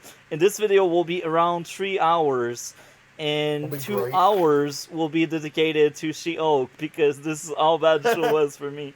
So, basically, what I was saying after seeing episode 6 was like, oh yeah, I think Daredevil, they will keep him for like the last episode so people just stick around, and that will help the viewership because people are excited to see him.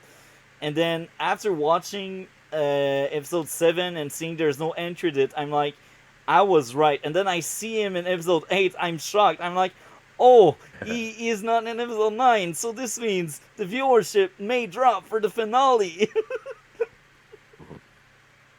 So I think we need to speak about that. Let's start with Chillmonger. Do you think the cameos, they were helping the show, or they were more like to get people excited only to go see this because that Yeah, one exactly. piece... The delivery of the cameos, of putting him inside of the trailer, Daredevil, and not having him in the first half of the season is dumb, and it's leading us. Also, even like the helmet that he had, the fashion guy. Remember the fashion guy? The episode ended with that. Yeah. That was like we still had to wait 2 more weeks of no Daredevil before we got a Daredevil appearance. And I feel like the cameos here That specific cameo should have never been part of the trailer. Now, Wong, his cameo was interesting.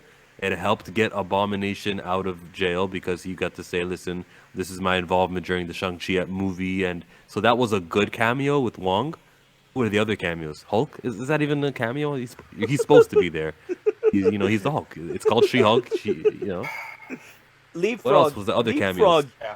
Leapfrog, Okay, guys. please. There's so many C-list characters. I'll be honest though, I am happy with like one thing I enjoy, even though they were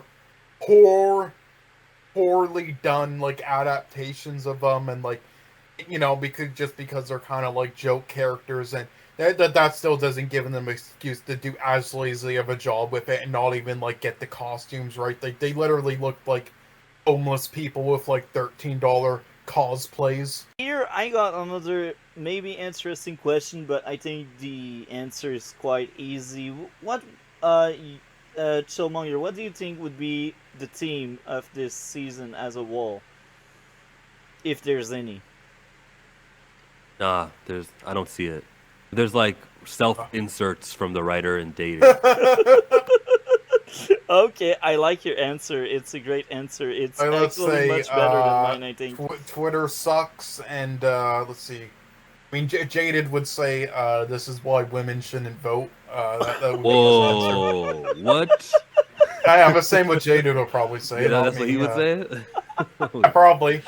Okay. No, ma'am. He's Unironically as well. Oh man, we need to get him on in the show. Do you think? Oh, yeah. Do you think he has seen the entire show, or he gave up after 3 weeks? He's seen at least up until like around episode 6. I know because he has reviews of it on his channel. Okay. Like I remember his one hilarious YouTube review. You should watch it on his channel, The Jaded Fanboy, where it's like people are bitching about the twerking scene, but what the fuck was that fucking wrecking crew? That cameo didn't work for him. Just invite him on. The day. Just send him like the day and time on Twitter DMs, and he'll probably show up. Man, okay.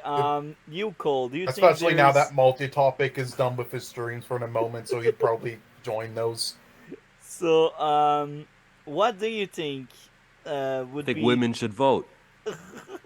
your team? Cole, do you think there's any team there? I told you, those other themes. Twitter sucks. Yeah, that's the theme. Stop using Twitter. Because Okay. I don't know. There is no fucking theme. The theme is basically just they tried to make some fucking Gossip Girls type,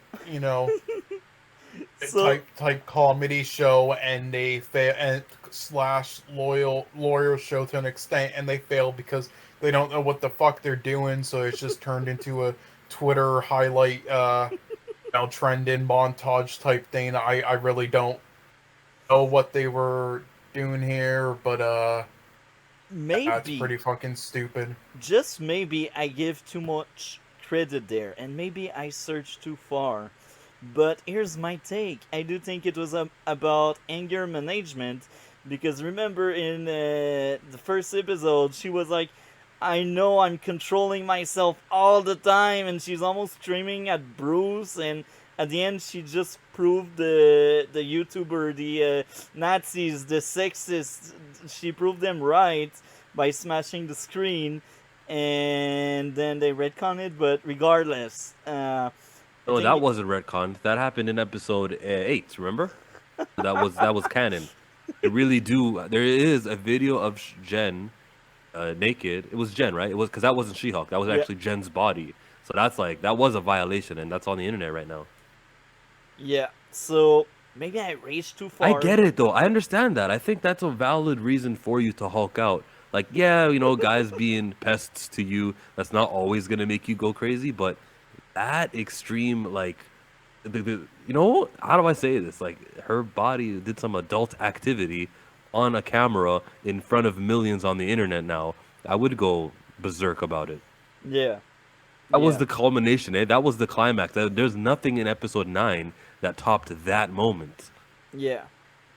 I actually agree with that. You would think episode 9 would have some follow-up on it, since that was such a dramatic intelligentsia said, Yeah, man, she's the worst, and it's not because she's a woman. And I was like, just like the YouTubers.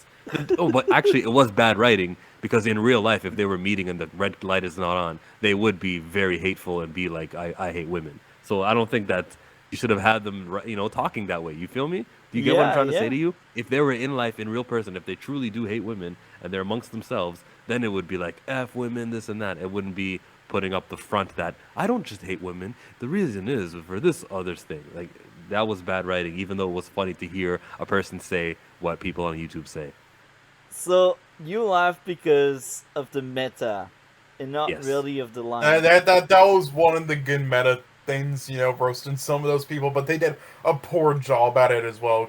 And also, honestly, half of those people are probably not actually that stupid. I bet you it's just an act with a lot of them, because so many idiot viewers watch them. But I mean, that Listen, was a it good was one. meta. It was meta, Cole, but it didn't make sense within the storyline of why you would say something about a character earning a power. To me and And you, it we're just was watching something. poorly, and it was just poorly executed as well. Chill. Yeah, Like poorly most of the executed, not ideas. understanding. It's Like it's most.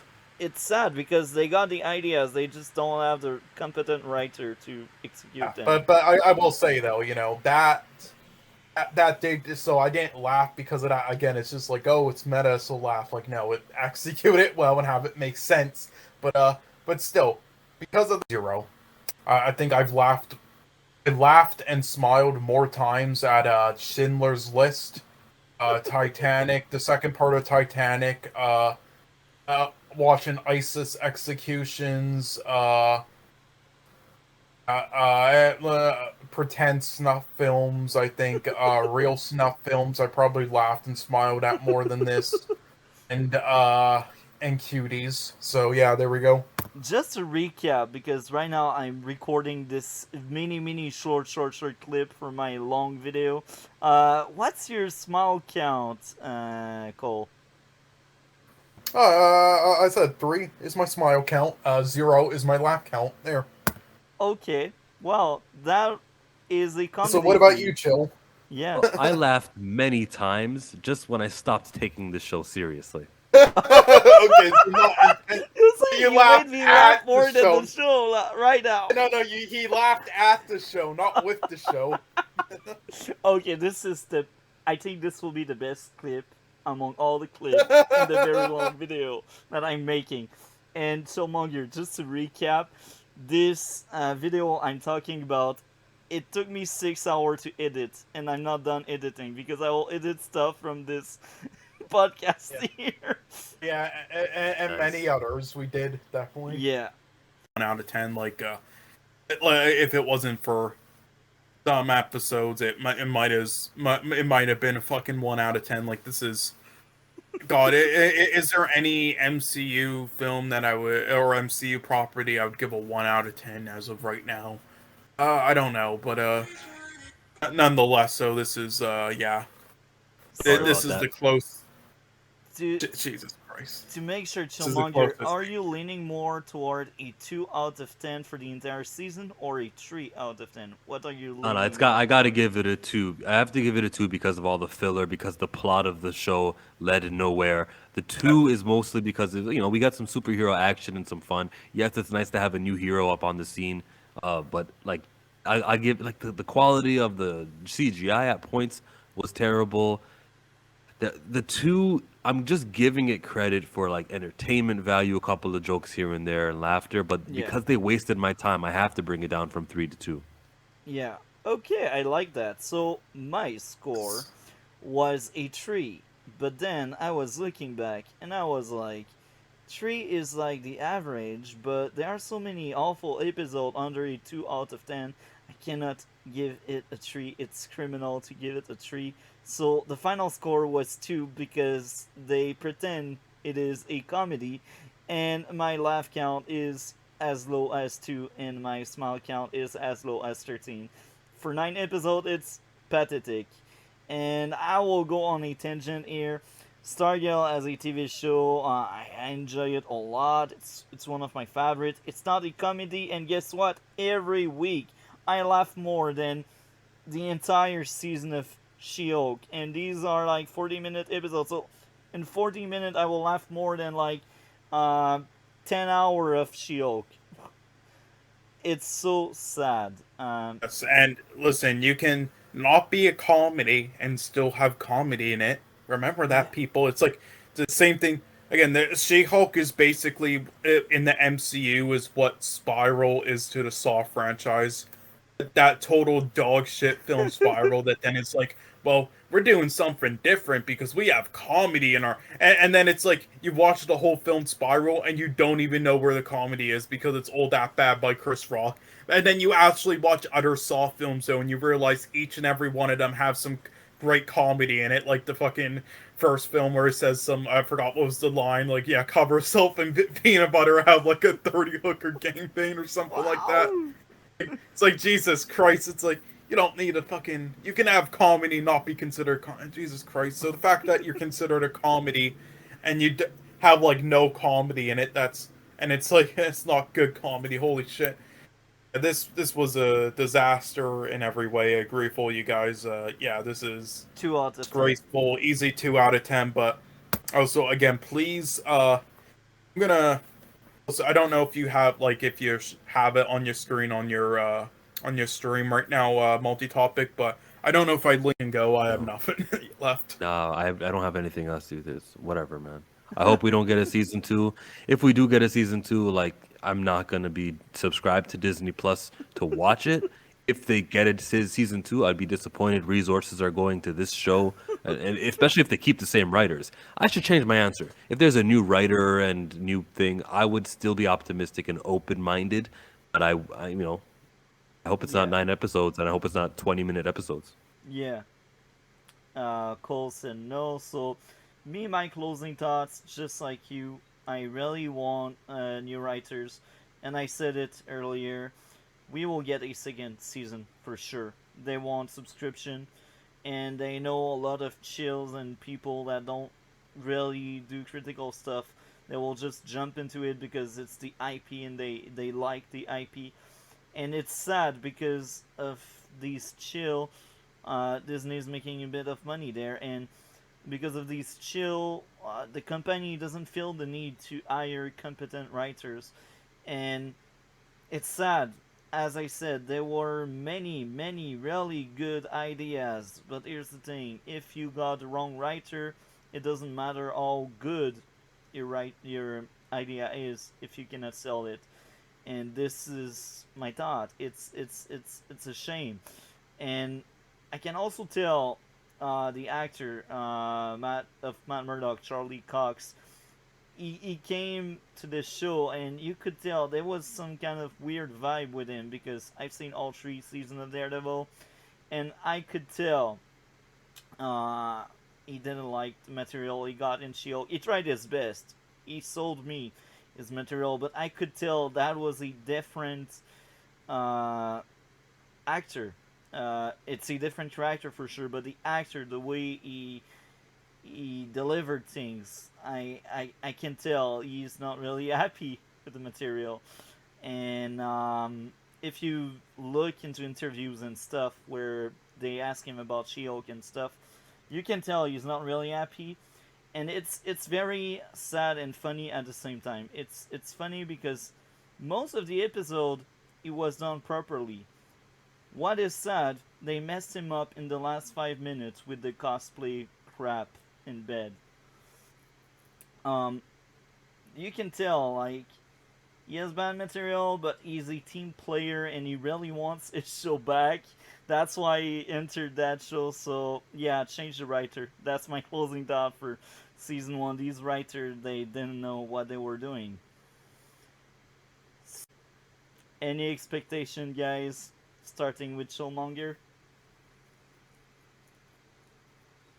Absolutely none. No expectation? Oh man, you Cole. I mean, I hope we at least get some fun scenes with maybe like a fun duo with maybe with her and Daredevil. If they keep having Daredevil in this, obviously if there's a season 2 and stuff, which I'm sure there will be, but they'll probably sub out the writers and everyone. Hopefully, Hopefully, But yeah. other, what I'll say is that if they don't sub out the writers and everything, and they just release the season 2 again with the same people in charge, I'll be. I really want a Luke Cage MCU continuing like Luke Cage, Yeah. So, and maybe like Danny Rand in it, maybe. So that like because that was a great duo, Yeah. on like this shit. So yeah, let's hope for that.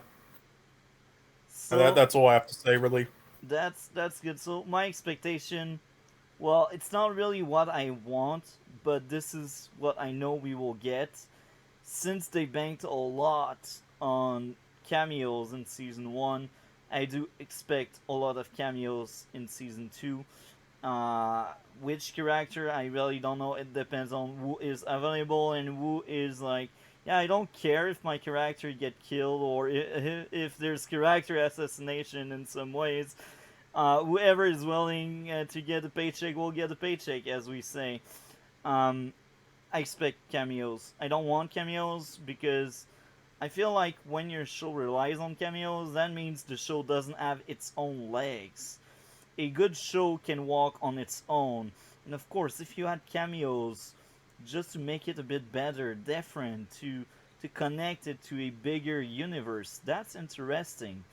But if you base your foundation of what you are doing on cameos, you're doing something wrong because you're telling, yeah, my characters, my story, it's not enough to keep the audience and the people around. It's not good enough. I rely on cameos because cameos bring people, and me, I can't, And it's also insulting for She-Hulk because basically what you're telling is, yeah, that character, she's not good enough to be alone. She needs other people. And it's sad. It's very sad because it's a female hero, and female hero, when they are done right, they are as good, maybe better than some of the men heroes, because they have that different flavor if they are done properly.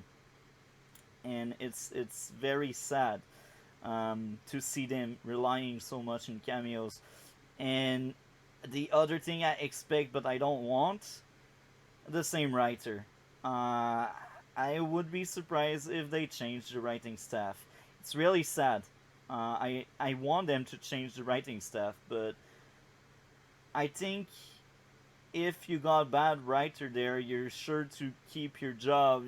I mean, what I mean by there is nobody can surpass you. Nobody will outrank you because they will just do bad stuff. Like if you hire someone better than you, that person better than you may surpass you and outrank you. That's the fear some people may have. And that may sound weird because it's weird, but that's the thing. Like sometimes you just hire the first one just to fill the spot. But that person won't really do the job. You just want to fill the spot, This is the feeling I am getting at. Because if they really wanted good writer, they would have gotten good writer. They just didn't want good writer. That's the foundation of the issue. Anything else to add? Well, they changed the writer for Captain Marvel 1 to Captain Marvel 2. They have it maybe it looks like they're admitting we made a mistake, but whatever, man. Yeah, new writer, sure. Yeah. Okay.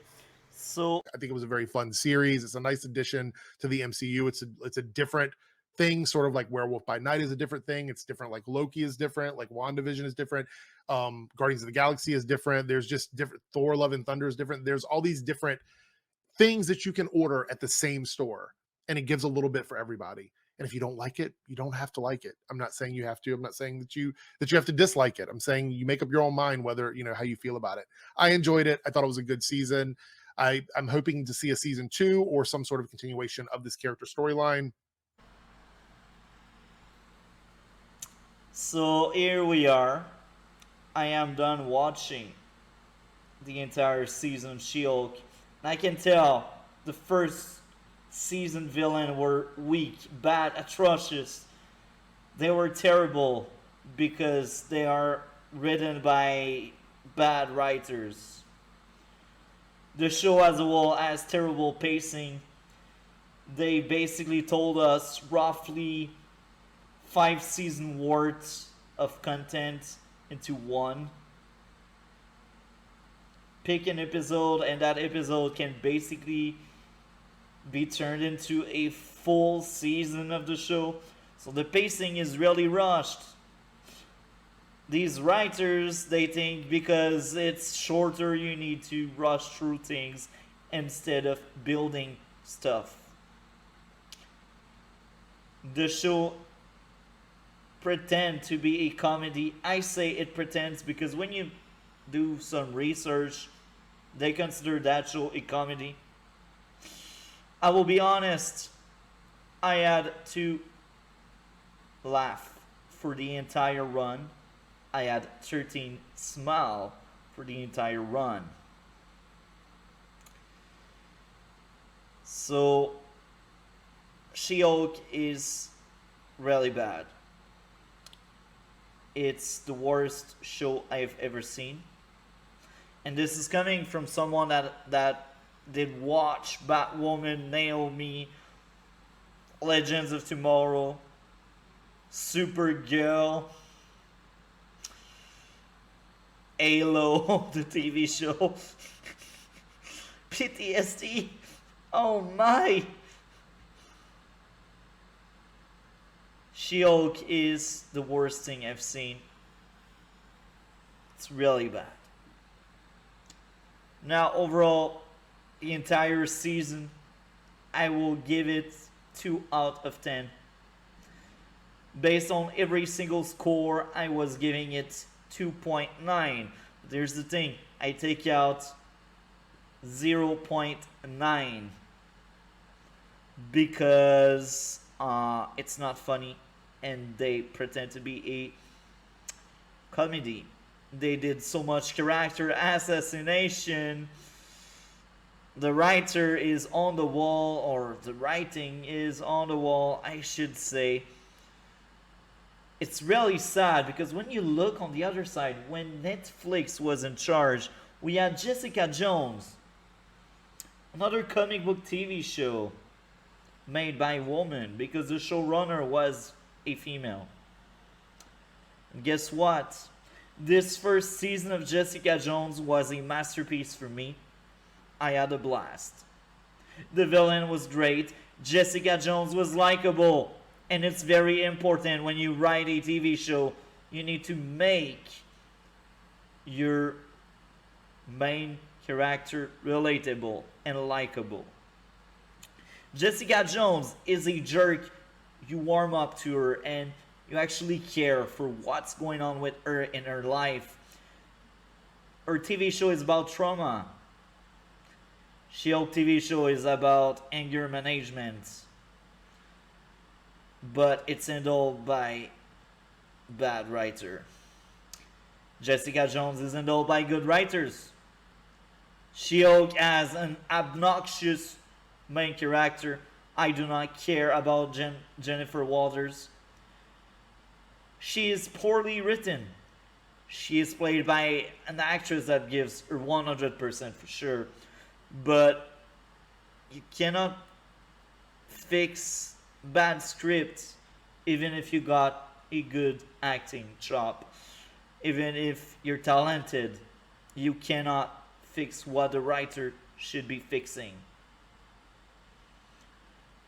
The cameos didn't save She-Hulk. It helped for the viewership for sure, because I'm sure lots of people were watching only for Daredevil, and knowing you would leave after episode 8, I'm pretty sure it affected the viewership for the last episode, because they knew Daredevil wasn't around. And that's funny because Matt actually shows up in the final episode. Anyway, that was the painful one. She-Hulk is much shorter and faster to watch, but it's painful to watch. I had a blast with Jessica Jones' first season. And I think at the end, all goes to the writer. If you have a good writer, you will have a good show. If you have a bad writer, you will have a bad show. So these are my closing thoughts. The She-Hulk TV show, man. I feel like season 2 will be as bad if there's any season 2. They will renew it. It's Disney Plus, right? That being said, next week we cover the entire Jessica Jones TV show on Monday. So with that being said, like, comment, and subscribe. We will see each other in future video. I wish you all a great day. Take care.